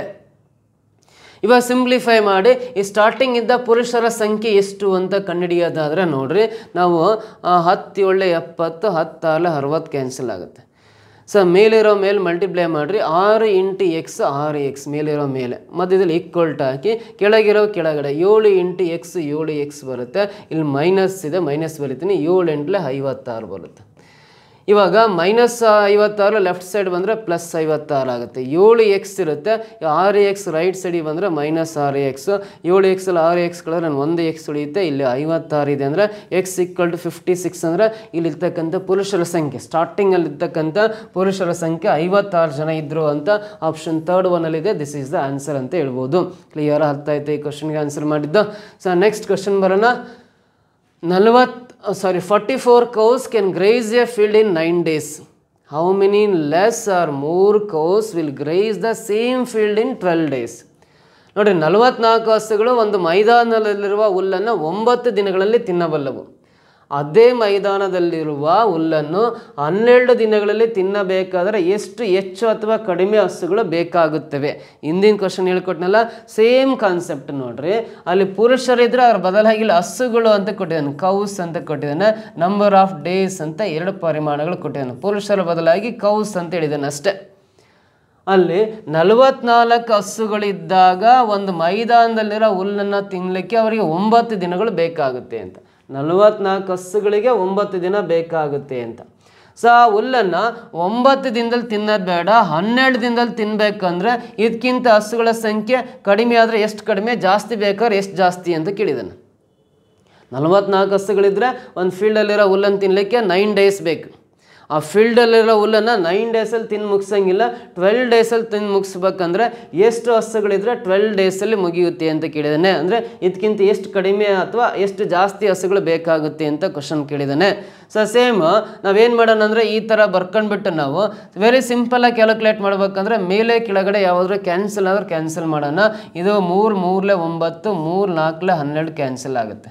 ಸೊ ಮತ್ತೆ ಯಾವಾಗ ಕ್ಯಾನ್ಸಲ್ ಆಗ್ತಾವಂತ ನೋಡೋದಾದ್ರೆ 4 1 ಇದು 4 1 4 1 ಕ್ಯಾನ್ಸಲ್ ಆಗುತ್ತೆ. ಇಲ್ಲಿ x × 1 ಅಂದರೆ ಕೆಳಗಡೆ x ಮಾತ್ರ ಉಳಿಯುತ್ತೆ, ಈಕ್ವಲ್ ಟು ಹಾಕೋಣ. 11 × 3 ಅಂದರೆ 33 ಆಗುತ್ತೆ, ಮೇಲಿರೋ ಮೇಲೆ ಗುಣಿಸಿದ್ರೆ. ಸೊ 33 ಅಂದರೆ ಇಲ್ಲಿ x ಜಾಗದಲ್ಲಿ 33 ಹಸುಗಳಿದ್ರೆ ಮಾತ್ರ ಅದು 12 ದಿನದಲ್ಲಿ ಹುಲ್ಲನ್ನು ತಿಂತವೆ. 44 ಹಸುಗಳು 9 ದಿನದಲ್ಲಿ ಒಂದು ಮೈದಾನದಲ್ಲಿರೋ ಹುಲ್ಲನ್ನು ತಿಂತವೆ ಅಂದಮೇಲೆ ಅದು 12 ದಿನದಲ್ಲಿ ತಿಂದು ಮುಗಿಸ್ಬೇಕಂದ್ರೆ 33 ಹಸುಗಳಿದ್ರೆ ಸಾಕು. ಹಾಗಾದರೆ ಆನ್ಸರ್ 33 ಅಲ್ಲ, ಎಷ್ಟು ಹೆಚ್ಚು ಅಥವಾ ಕಡಿಮೆ ಹಸುಗಳು ಬೇಕಾಗುತ್ತವೆ ಅಂತ ಕೇಳಿದಾನೆ. ಈ 44ಕ್ಕಿಂತ 33 ಹಸುಗಳು ಬೇಕಂದಮೇಲೆ ಕಡಿಮೆ ಆಗಿದಾವೆ. ಎಷ್ಟು ಕಡಿಮೆ ಆಗಿದೆ ಅಂದರೆ 44ರಲ್ಲಿ 33 ಮೈನಸ್ ಮಾಡಿರಿ, 11 ಹಸುಗಳು ಕಡಿಮೆ ಆದರೆ ಮಾತ್ರ 12 ದಿನದಲ್ಲಿ ಆ ಮೈದಾನದಲ್ಲಿರೋ ಹುಲ್ಲನ್ನು ತಿಂತವೆ ಅಂತ. ಇದಕ್ಕಿಂತ 33 ಇದೆ ಅಂದರೆ 11 ಹಸುಗಳು ಕಡಿಮೆ ಆದರೆ ಮಾತ್ರ ಆ ಮೈದಾನದಲ್ಲಿರೋ ಹುಲ್ಲನ್ನು 12 ದಿನದಲ್ಲಿ ತಿನ್ನೋಕ್ಕೆ ಸಾಧ್ಯತೆ ಇದೆ ಅಂತ. ಸೊ 11 ಕಡಿಮೆ 11 ಕೌಸ್ ಲೆಸ್ ಅಂತ ಇದೆ ನೋಡ್ರಿ. 11 ಕೌಸ್ ಲೆಸ್ ಅಂತ ಫಸ್ಟ್ ಆಪ್ಷನಲ್ಲಿ ಇದೆ ಕರೆಕ್ಟ್. ಸೊ ಇದು 3 ಅಂತ ಇದೆ, ಇದು 15 ಇದೆ, ಇದು 15 more ಅಂತ ಇದೆ. ಅವೆಲ್ಲ ರಾಂಗ್ ಆನ್ಸರು. ಫಸ್ಟ್ ಆಪ್ಷನ್ ಸರಿ ಉತ್ತರ ಆಗುತ್ತೆ. ಕ್ಲಿಯರ್ ಅರ್ಥ ಆಯ್ತು ಈ ಕ್ವಶನ್ಗೆ ಆನ್ಸರ್ ಮಾಡಿದ್ದು. ನೆಕ್ಸ್ಟ್ ಒನ್ ಬರೋಣ. Find the biggest 4-digit number which is A perfect square ಅಂತ ಕೇಳಿದ್ದಾನೆ. 4 ಅಂಕಿಯ ಯಾವ ಅತಿ ದೊಡ್ಡ ಸಂಖ್ಯೆಯು ಸಂಪೂರ್ಣ ವರ್ಗ ಸಂಖ್ಯೆಯಾಗಿರುತ್ತೆ? 4 ಅಂಕೆಯ ಯಾವ ದೊಡ್ಡ ಸಂಖ್ಯೆ ಸಂಪೂರ್ಣ ವರ್ಗ ಸಂಖ್ಯೆ ಪರ್ಫೆಕ್ಟ್ ಸ್ಕ್ವೇರ್ ನಂಬರ್ ಆಗುತ್ತೆ ಅಂತ ಕೇಳಿದ್ದಾನೆ. ಇಲ್ಲಿ 4 ಆಪ್ಷನ್ಸ್ ಕೊಟ್ಟಿದ್ದಾನೆ ನೋಡ್ರಿ. ಇದಕ್ಕೆ ಆನ್ಸರ್ ಮಾಡ್ಬೇಕಂದ್ರೆ ಫಸ್ಟ್ ನಾವೇನು ಮಾಡೋಣ ಅಂದರೆ ಈ 100 ಅನ್ನೋ ಸಂಖ್ಯೆ ಇದೆಯಲ್ಲ, ಈ 100ಕ್ಕೆ ಸ್ಕ್ವೇರ್ ಮಾಡಿರಿ. 100 ಸ್ಕ್ವೇರ್ ಅಂದರೆ ಎಷ್ಟು ಬರುತ್ತೆ ಅಂದರೆ 100 × 100 ಮಲ್ಟಿಪ್ಲೈ ಮಾಡಿರಿ 10,000 ಬರುತ್ತೆ. ಈ 100 ಅನ್ನೋ ಸಂಖ್ಯೆಗೆ ಇದು 3 ಅಂಕೆ ಸಂಖ್ಯೆ, ಇದಕ್ಕೆ ಸ್ಕ್ವೇರ್ ಮಾಡಿದರೆ 5 ಅಂಕೆ ಸಂಖ್ಯೆ ಬರ್ತಾ ಇದೆ. ಈ 100ಗೆ 5-digit ನಂಬರ್ ವರ್ಗ ಸಂಖ್ಯೆ ಬರುತ್ತೆ ಅಂದಮೇಲೆ ಇದರ ಹಿಂದಿರೋ ಸಂಖ್ಯೆಗೆ 99 ಸ್ಕ್ವೇರ್ ಮಾಡಿರಿ, ಅದು 4 ಅಂಕೆಯ ಅತಿ ದೊಡ್ಡ ಪೂರ್ಣ ವರ್ಗ ಸಂಖ್ಯೆ ಆಗಿರುತ್ತೆ. ಯಾಕಂದರೆ ಇದು 5 ಅಂಕೆ ಸಂಖ್ಯೆ ಅಂದಮೇಲೆ ಇದರ ಹಿಂದಿನ ಸಂಖ್ಯೆ 99 ಸ್ಕ್ವೇರ್ ಅನ್ನೋದೇ 4 ಅಂಕೆಯ ಅತಿ ದೊಡ್ಡ ಪೂರ್ಣ ವರ್ಗ ಸಂಖ್ಯೆ ಆಗಿರುತ್ತೆ. ಸೊ ಹಾಗಾದ್ರೆ 99 ಸ್ಕ್ವೇರ್ ಮಾಡ್ಬೇಕಂದ್ರೆ ವೆರಿ ಸಿಂಪಲ್. 99 ಸ್ಕ್ವೇರ್ ಅಂದರೆ 99 ಅನ್ನೋದು 2 ಸಲ 1/1 ಬರ್ಕೊಳ್ರಿ. ಇದು 100ಕ್ಕಿಂತ 1 ಶಾರ್ಟೇಜ್ ಇದೆ, 100ಕ್ಕಿಂತ ಇದು 1 ಕಡಿಮೆ ಇದೆ. 99 ಸ್ಕ್ವೇರ್ ಅಂದರೆ 99 2 ಸಲ ಗುಣಿಸ್ಬೇಕು ಅಂತ. ಸೊ 99ನ್ನು 2 ಸಲ ಅಂದರೆ 1/1 ಬರ್ಕೊಂಡಿದ್ದೀನಿ. ಈ 99 ಅನ್ನೋದು 100ಕ್ಕಿಂತ 1 ಕಡಿಮೆ ಇದೆ, -1 ಬರಿತೀನಿ. ಇದು 100ಕ್ಕಿಂತ 1 ಕಡಿಮೆ ಇದೆ, -1 ಬರಿತೀನಿ. ಇಲ್ಲಿ ಮೈನಸ್ ಇಂಟು ಮೈನಸ್ ಪ್ಲಸ್ ಆಗುತ್ತೆ. 1 × 1 ಗುಣಾಕಾರ ಮಾಡಿರಿ. ಮೈನಸ್ ಇಂಟು ಮೈನಸ್ ಪ್ಲಸ್ 1 × 1 1 ಬರುತ್ತಲ್ಲ, ಅದನ್ನ ಸಿಂಗಲ್ ಡಿಜಿಟ್ ಬಂದರೆ 0 1 ಅಂತ ಬರಿಬೇಕು. 1 × 1 1 ಆಗುತ್ತೆ. ಸಿಂಗಲ್ ಡಿಜಿಟ್ ಬಂದರೆ 0 1 ಅಂತ 2 ಪ್ಲೇಸಸ್ ಅಕ್ಯುಪೈ ಆಗೋ ಥರ 0 1 ಬರಿಬೇಕು. ಇವಾಗ ನೋಡ್ರಿ 98ಅಲ್ಲಿ ಕ್ರಾಸ್ ಸಬ್ಟ್ರಾಕ್ಷನ್ ಮಾಡಿರಿ, 99ರಲ್ಲಿ 1ಅನ್ನು ಕಳೆದಾಗ 98 ಬರುತ್ತೆ. ಸೊ ಹಾಗಾಗಿ 99ರ ವರ್ಗ 99 ಸ್ಕ್ವೇರ್ ಅಂದರೆ 9801 ಬರುತ್ತೆ. ಇದು 9801 ಅನ್ನೋದು 4 ಅಂಕಿಯ ಅತಿ ದೊಡ್ಡ ಪೂರ್ಣ ವರ್ಗ ಸಂಖ್ಯೆ ಆಗಿರುತ್ತೆ. So 4 digit biggest perfect square number ಅಂದರೆ 9801 ಆಗುತ್ತೆ. ಅದು ಆಪ್ಷನ್ 3 ಒನ್ನಲ್ಲಿದೆ. This is the right answer ಅಂತ ಕರಿತೀವಿ. ಕ್ಲಿಯರ್ ಅರ್ಥ ಆಯ್ತಾ? ಸೊ ನೆಕ್ಸ್ಟ್ ಕ್ವಶನ್ ಬರೋಣ. ಇದರಲ್ಲಿ when x power 13 plus 1 is divided by x minus 1 then what is the remainder ಅಂತ ಕೇಳಿದ್ದಾನೆ. x ಪವರ್ 13 ಪ್ಲಸ್ 1ಅನ್ನು x ಮೈನಸ್ 1ರಿಂದ ಭಾಗಿಸಿದಾಗ ಶೇಷ ಎಷ್ಟು ಬರುತ್ತೆ ಅಂತ ಪ್ರಶ್ನೆ ಕೇಳಿದ್ದಾನೆ. x ಮೈನಸ್ 1ರಿಂದ ಭಾಗಿಸಿದಾಗ ಶೇಷ ಎಷ್ಟು ಬರುತ್ತೆ ಅಂತ ಕೇಳಿದ್ದಾನೆ. ನೋಡ್ರಿ, ಇದಕ್ಕೆ x ಪವರ್ 13 ಪ್ಲಸ್ 1ಅನ್ನು ನಾವು ಎಷ್ಟರಿಂದ ಡಿವೈಡ್ ಮಾಡ್ಬೇಕಂದ್ರೆ x ಮೈನಸ್ 1ರಿಂದ ಭಾಗಿಸಿದಾಗ ಶೇಷ ಎಷ್ಟು ಬರುತ್ತೆ ಅಂತ ಕೇಳಿದ್ದಾನೆ. ನೋಡ್ರಿ, ಈ ರೀತಿ ಹಾಕೊಂಡು ಡಿವೈಡ್ ಮಾಡ್ತಾ ಹೋಗೋದಾದ್ರೆ ಈ ರೀತಿ ಹಾಕೊಂಡು ನಾವು ಡಿವೈಡ್ ಮಾಡೋದು ಸ್ಟಾರ್ಟ್ ಮಾಡೋಣ. ಇಲ್ಲಿ x ಪವರ್ 13 ಇದೆ. ಈ ಎಕ್ಸನ್ನು ಯಾವುದರಿಂದ ಮಲ್ಟಿಪ್ಲೈ ಮಾಡಿದ್ರೆ x ಪವರ್ 13ಗೆ ಸಮ ಆಗುತ್ತೆ ಅಂದರೆ x ಪವರ್ 12ಇಂದ ಮಲ್ಟಿಪ್ಲೈ ಮಾಡೋಣ. x ಪವರ್ 12 ಇಂಟು x ಅಂದರೆ x ಪವರ್ 13 ಆಗುತ್ತೆ. ಮೈನಸ್ x ಪವರ್ 12 ಇಂಟು 1 ಅಂದರೆ x ಪವರ್ 12 ಆಗುತ್ತೆ. ಇವಾಗ ನೋಡ್ರಿ, ಇದೇನಾಗುತ್ತೆ ಅಂದರೆ ಇದು ಕ್ಯಾನ್ಸಲ್ ಆಗುತ್ತೆ. ಕಳಿಬೇಕಾದ್ರೆ ಇದು ಚಿಹ್ನೆ ಚೇಂಜ್ ಆಗ್ತದೆ. ಇದು ಮೈನಸ್ ಆಗುತ್ತೆ, ಇದು ಮೈನಸ್ ಇರೋದು ಪ್ಲಸ್ ಆಗುತ್ತೆ. ಇದು ಪ್ಲಸ್ x ಪವರ್ 12 ಆಗುತ್ತೆ, ಪ್ಲಸ್ 1 ಬರುತ್ತೆ. ಮತ್ತು ಇನ್ನು ಹಿಂಗೆ ಕಂಟಿನ್ಯೂ ಆಗ್ತಾನೆ ಹೋಗುತ್ತೆ. ಕೊನೆಗೆ ಮಾತ್ರ ನಮಗೆ ಒಂದು ಶೇಷ ಉಳಿಯುತ್ತೆ. ಇದು ಎಂಡ್ಲೆಸ್, ಭಾಳ ಲೆಂತಿ ಪ್ರೊಸೀಜರ್ ಆಗುತ್ತೆ. ಈ ಪ್ರೊಸೀಜರನ್ನು ಮಾಡ್ತಾ ಹೋದರೆ ಟೈಮ್ ಭಾಳ ಬೇಕಾಗುತ್ತೆ. ವೆರಿ ಸಿಂಪಲ್ ನೋಡ್ರಿ, ಹೆಂಗೆ ಅಂದರೆ ಕೊಟ್ಟಿರೋ x³ ಪ್ಲಸ್ 1ಅನ್ನು ನಾವು f ಆಫ್ x ಅಂತ ಬರ್ಕೋಬೇಕು. ಫಂಕ್ಷನ್ ವಿತ್ ವೇರಿಯಬಲ್ x ಅಂತ x ಪವರ್ 13 ಪ್ಲಸ್ 1 ಅಂತ ಬರೀತೀನಿ. ಇಲ್ಲಿ x ಮೈನಸ್ 1ರಿಂದ ಭಾಗಿಸಿದಾಗ ಅಂತಿರೋದ್ರಿಂದ ಸೊ ನೋಡ್ರಿ, x ಮುಂದ್ಗಡೆ -1 ಇದೆ ಅಂದರೆ ಇಲ್ಲಿ ನಾವು ಎಲ್ಲಿ x ಇರುತ್ತೆ ಅಲ್ಲಿ +1 ಹಾಕ್ಕಂತ ಹೋಗ್ಬೇಕು. ಇಲ್ಲಿ x ಮುಂದ್ಗಡೆ -1 ಇದ್ದಾಗ ನಾವು ಇಲ್ಲಿ x ಇರತ್ರ +1 ಹಾಕ್ಕಂತ ಹೋದರೆ ಶೇಷ ಡೈರೆಕ್ಟಾಗೆ ಸಿಕ್ಬಿಡುತ್ತೆ ನಮಗೆ ಆನ್ಸರು. ಸೊ ಇಲ್ಲಿ x ಇದ್ದಾಗ 1 ಹಾಕಿರಿ, 1 ಪವರ್ 13 ಪ್ಲಸ್ 1 ಪವರ್ 13 ಅಂದರೆ 1ನ್ನು 13 ಸಲ ಬರ್ಕೊಂಡು ಗುಣಿಸಿದ್ರೆ ಒಂದೇ ಬರುತ್ತೆ. ಪ್ಲಸ್ 1 ಹಾಕ್ಕೊಳ್ಳೋಣ, 1 ಪ್ಲಸ್ 1 2 ಬರುತ್ತಲ್ಲ. ಸೊ ನೋಡ್ರಿ, ಅದನ್ನ x ಪವರ್ 13 ಪ್ಲಸ್ 1ಅನ್ನು x ಮೈನಸ್ 1ರಿಂದ ಭಾಗಿಸಿದಾಗ ಶೇಷ ಉಳಿಯೋದು 2 ಬರುತ್ತೆ ಅಂತ ಹೇಳ್ಬೋದು. 2 ಅನ್ನೋದು ಫಸ್ಟ್ ಆಪ್ಷನಲ್ಲಿದೆ. This is the right answer. Very simple ಮೆಥಡಲ್ಲೇ ಸಾಲ್ವ್ ಮಾಡಿಬಿಡ್ಬೋದು. ಓಕೆನಾ? ಕ್ಲಿಯರ್ ಅರ್ಥ ಆಯ್ತಾ? ಸೊ ನೆಕ್ಸ್ಟ್ ಕ್ವಶನ್ ಬರೋಣ. ಇದಾದಮೇಲೆ the population of a village increases by 5% yearly. If at present the population of the village is 4410, then what was the population of the village? Present 4410 repeat ಆಗಿಬಿಟ್ಟಿದೆ. Then the present population of the village is 4410. Then what was the population before 2 years? ಇದು repeat ಆಗಿದೆ sentence, 2 ಸಲ repeat ಆಗಿದೆ. So ಇಲ್ಲಿಂದ direct ನೀವು ಈ sentence ಬರ್ರಿ 4410. Then what was the population before 2 years ಅಂತ ಓದ್ಕೊಂಬಿಡ್ರಿ. ಸೊ ಒಂದು ಹಳ್ಳಿಯ ಜನಸಂಖ್ಯೆ ಪ್ರತಿ ವರ್ಷ 5% ಹೆಚ್ಚಾಗುತ್ತದೆ. ಆಗ ಹಳ್ಳಿಯ ಜನಸಂಖ್ಯೆ 4410 ಆಗಿದ್ದಾರೆ. 2 ವರ್ಷಗಳ ಮುಂಚೆ ಎಷ್ಟಿತ್ತು ಅಂತ ಕೇಳಿದ್ದಾನೆ. 2 ವರ್ಷಗಳ ಮುಂಚೆ ಹಳ್ಳಿಯ ಜನಸಂಖ್ಯೆ ಎಷ್ಟಿತ್ತು ಅಂತ ನೋಡ್ರಿ. ಪ್ರೆಸೆಂಟ್ ಪಾಪ್ಯುಲೇಷನ್ ಈಗ ಎಷ್ಟಿದೆ ಅಂದರೆ 4410 ಇದೆ. 4410. 2 ವರ್ಷಗಳ ಮುಂಚೆ ಅಂದರೆ 2 ವರ್ಷಗಳ ಹಿಂದೆ ಎಷ್ಟಿತ್ತು ಅಂತ, ಬಿಫೋರ್ 2 years ಅಂತ ಇದು ಇಂಗ್ಲೀಷಲ್ಲಿ ಆ ಕ್ಲಾರಿಟಿ ಸಿಗುತ್ತೆ ನೋಡ್ರಿ. 2 ವರ್ಷಗಳ ಬಿಫೋರ್ ಪಾಪ್ಯುಲೇಷನ್ ಎಷ್ಟಿದೆ ಗೊತ್ತಿಲ್ಲ, x ಬರೀತೀನಿ. ಪ್ರತಿ ವರ್ಷ ಜನಸಂಖ್ಯೆ 5% ಹೆಚ್ಚಾಗುತ್ತೆ ಅಂದರೆ 100 ಜನಸಂಖ್ಯೆ 105 ಆಗುತ್ತೆ ಅಂತ. ಸೊ ಈ 105/100ನ್ನು 2 ವರ್ಷ ಅಂತೇಳಿದ್ರಲ್ಲ 2 times ಬರ್ಕೊಂಡ್ರೆ ನೋಡ್ರಿ, 2 ವರ್ಷದ ಹಿಂದೆ ಪಾಪ್ಯುಲೇಷನ್ ಎಷ್ಟಿತ್ತ ಗೊತ್ತಿಲ್ಲ. ಪ್ರತಿ ವರ್ಷ 5% ಹೆಚ್ಚಾಗ್ತಾ ಹೋಗಿ 2 ವರ್ಷ ಆದಮೇಲೆ ಈಗ ಪಾಪ್ಯುಲೇಷನ್ 4410 ಆಗಿದೆ. ಆಗ ಈಕ್ವಲ್ ಟು 4410 ಅಂತ ಈ ರೀತಿ ಬರ್ಕೊಂಡು ಸಿಂಪ್ಲಿಫೈ ಮಾಡಿರಿ ಪಾಪ್ಯುಲೇಷನ್ ಎಷ್ಟು ಅಂತ ಸಿಗುತ್ತೆ. ಸೊ ಇದು 5 2 10 5 1 5, ಇದು 5 2 10 0 ಪಕ್ಕ ಬರೀತೀನಿ. ಇದು 5 2 10 5 1 5, ಇದು 5 2 10 0 ಪಕ್ಕ ಬರೀತೀನಿ. ಸೊ ಡೈರೆಕ್ಟಾಗಿ ಇಲ್ಲಿ 21 2 42 2 ಉಳಿಯುತ್ತೆ. 21 1 21 0 ಪಕ್ಕ ಬರೀತೀನಿ. 21 1 21 10 210 ಕ್ಯಾನ್ಸಲ್ ಆಗುತ್ತೆ. ಇಲ್ಲಿ x ಈಕ್ವಲ್ ಟು ಈ 20 20 ಅನ್ನೋದು ರೈಟ್ ಸೈಡಿಗೆ ಬರ್ತವೆ. ಸೊ 10 × 20 × 20 ಆಗುತ್ತೆ. ಅವಾಗ 20 × 20 400 × 10 ಅಂದರೆ ಟೋಟಲಿ ಆ ಜನಸಂಖ್ಯೆ 4000 ಬರುತ್ತೆ. 4000 ಅನ್ನೋದು ಆಪ್ಷನ್ 3rd ಒನ್ನಲ್ಲಿದೆ. This is the right answer ಅಂತ ಹೇಳಿದ್ವಿ. ಕ್ಲಿಯರ್ ಆಗ್ತಾಯ್ತಾ? 4000 ಬರುತ್ತೆ. Next one,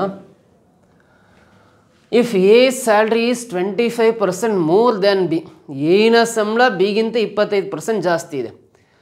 then how much percentage B salary less than that of ಎಯ ವೇತನವು ಬಿಗಿಂತ 25% ಹೆಚ್ಚಿದೆ, ಹಾಗಾದರೆ ಬಿಯ ವೇತನವು ಎಗಿಂತ ಶೇಕಡ ಎಷ್ಟು ಕಡಿಮೆ ಇದೆ. ನೋಡ್ರಿ, ಎನ ಸ್ಯಾಲ್ರಿ ಬಿಗಿಂತ 25% ಹೆಚ್ಚಿದೆ ಅಂತೆ, ಹಾಗಾದ್ರೆ ಬಿನ ಸ್ಯಾಲ್ರಿ ಎಗಿಂತ ಎಷ್ಟು % ಕಡಿಮೆ ಇದೆ ಅಂತ ಹೇಳ್ಬೇಕು. ಏನ ಸಂಬಳ ನೋಡ್ರಿ, ಏನ ಸಂಬಳ ಬಿಗಿಂತ 25% ಹೆಚ್ಚಿದೆ ಅಂದರೆ ಬಿನ ಸಂಬಳ ನೋಡ್ರಿ, ಏನ ಸಂಬಳ ಬಿಗಿಂತ 25% ಜಾಸ್ತಿ ಇದೆ ಅಂದರೆ ಬಿನ ಸ್ಯಾಲ್ರಿ ಎಗಿಂತ ಎಷ್ಟು % ಕಡಿಮೆ ಇದೆ, 25% ಕಡಿಮೆ ಇದೆ. ನೋಡ್ರಿ, ಕಂಪೇರ್ ರಿವರ್ಸ್ ಮಾಡಿದ್ದಾನೆ. ಏನ ವೇತನ ಬಿಗಿಂತ 25% ಜಾಸ್ತಿ ಆದರೆ ಬಿನ ವೇತನ ಎಗಿಂತ 25% ಕಡಿಮೆ ಅಂತ ಆಟೋಮೆಟಿಕ್ಕಾಗಿ ಆನ್ಸರ್ ಹೇಳ್ಬಿಡ್ತೀವಿ. ಬಟ್ ಅದು ರಾಂಗ್ ಆನ್ಸರು, 25% ಕಡಿಮೆ ಆಗಿರಲ್ಲ. ನೋಡಿದ ತಕ್ಷಣ ನಂಗೆ ಅನಿಸುತ್ತೆ ಏನ ಸಂಬಳ ಬಿಗಿಂತ 25% ಹೆಚ್ಚಾದರೆ ಬಿನ ಸಂಬಳ ಎಗಿಂತ 25% ಕಡಿಮೆ ಅಂತ ಹೇಳ್ತೀವಿ. ಅದರ ಪರ್ಸೆಂಟೇಜ್ ವೈಸ್ ಸೇಮ್ ಬರಲ್ಲ ಯಾವಾಗಲೂ, ಅದಕ್ಕೋಸ್ಕರ ಅದು ರಾಂಗ್ ಆಗುತ್ತೆ. ಸೊ ಹಾಗಾದ್ರೆ ಎಷ್ಟು % ಕಡಿಮೆ ಆಗುತ್ತೆ ಅಂತ ನಿಮಗೆ ಕ್ಲಾರಿಟಿ ಬೇಕಂದ್ರೆ ನೋಡ್ರಿ, 25% ಹೆಚ್ಚಾಗಿದೆ ಅಂತ ಕೊಟ್ಟಿದ್ದಾನೆ. ನಾವು ಎಷ್ಟು % ಕಡಿಮೆ ಅಂತ ಕಂಡುಹಿಡಿಬೇಕಂದ್ರೆ 25%ನ್ನು ಭಿನ್ನರಾಶಿ ರೂಪದಲ್ಲಿ 1/4 ಅಂತ ಬರಿತೀವಿ. 1/4 ಅಂತ ಬರ್ಕೊಂತೀವಿ. ಎಷ್ಟು % ಕಡಿಮೆ ಇದೆ, ಪರ್ಸೆಂಟೇಜ್ ಡಿಕ್ರೀಸ್ ಕಂಡುಹಿಡಿಬೇಕಂದ್ರೆ ನೋಡ್ರಿ, ವೆರಿ ಸಿಂಪಲ್. ಈ ಮೇಲೆ ನ್ಯೂಮರೇಟರ್ ನಂಬರ್ ಹಾಗೆ ಬರೀಬೇಕು ಒಂದನ್ನು. ಸೊ ಆಮೇಲೆ ಈ ಮೇಲಿರೋ ಸಂಖ್ಯೆ ಕೆಳಗಿರೋ ಸಂಖ್ಯೆ ಕೂಡಬೇಕು. 1 + 4 ಕೂಡಿದಾಗ 5 ಆಗುತ್ತಲ್ಲ, ಇದನ್ನು ಪರ್ಸೆಂಟೇಜ್ ಕನ್ವರ್ಟ್ ಮಾಡಬೇಕು, ಇಂಟು 100 ಬರೀಬೇಕು. 5 2 10 0 ಪಕ್ಕ ಬರೆಯೋಣ. 20 × 1ನ ಗುಣಾಕಾರ ಮಾಡಿದ್ರೆ 20% ಕಡಿಮೆ ಇರುತ್ತೆ. ನೋಡ್ರಿ, ಏನ ವೇತನ ಬಿಗಿಂತ 25% ಹೆಚ್ಚಾದರೆ ಬಿನ ವೇತನ ಎಗಿಂತ 20% ಕಡಿಮೆ ಆಗುತ್ತೆ ಅಂತ ಹೇಳ್ಬೋದು. ಡೈರೆಕ್ಟ್ ಶಾರ್ಟ್ಕಟ್ ಮೆಥಡಲ್ಲಿ ಆನ್ಸರ್ ಮಾಡೋದು ಹೇಳ್ಕೊಟ್ಟಿದ್ದಾನೆ. 20% ಕಡಿಮೆ ಆಗಿರುತ್ತೆ. ಹಾಗಾಗಿ option first one 100% correct answer ಆಗಿರುತ್ತೆ. ಗೊತ್ತಾಯ್ತು, ಇವಿಷ್ಟು ಪ್ರಶ್ನೆಗಳನ್ನು ಯಾವ ರೀತಿ ಸಿಂಪಲಾಗಿ ಬಿಡಿಸ್ಬೋದು ಅಂತ ನಿಮಗೆ ಹೇಳ್ಕೊಟ್ಟಿದ್ದಾನೆ. ಸೊ ನೆಕ್ಸ್ಟ್ ನೋಡ್ರಿ, ನೆಕ್ಸ್ಟ್ ನಿಮ್ಮ ಎಕ್ಸಾಮಲ್ಲಿ ಇದೇ ಥರ ಪ್ರಶ್ನೆಗಳು ಬಂದರೆ ಆನ್ಸರ್ ಮಾಡೋಕ್ಕೆ ಫಾಸ್ಟಾಗಿ ಆನ್ಸರ್ ಮಾಡಿ, practice more and more you make a perfect ಅಂತ ಹೇಳ್ಬೋದು. ಸೊ ಅಸಾಧ್ಯವಾದದ್ದು ಯಾವುದಿಲ್ಲ ಜಗತ್ತಲ್ಲಿ. Nothing is impossible in the world, everything is possible. But ಪ್ರಯತ್ನ ಪಟ್ಟರೆ ಮಾತ್ರ ಖಂಡಿತ ಅಸಾಧ್ಯವಾದದ್ದು ಯಾವುದಿಲ್ಲ, ಎಲ್ಲದೂ ಕೂಡ ಸಾಧ್ಯವಾಗಿಸ್ಬೋದು. ನಿಮ್ಮ ಪ್ರಯತ್ನಕ್ಕೆ ಮುಂದೊಂದು ದಿನ ಖಂಡಿತ ಸಕ್ಸಸ್ ಸಿಕ್ಕೇ ಸಿಗುತ್ತೆ.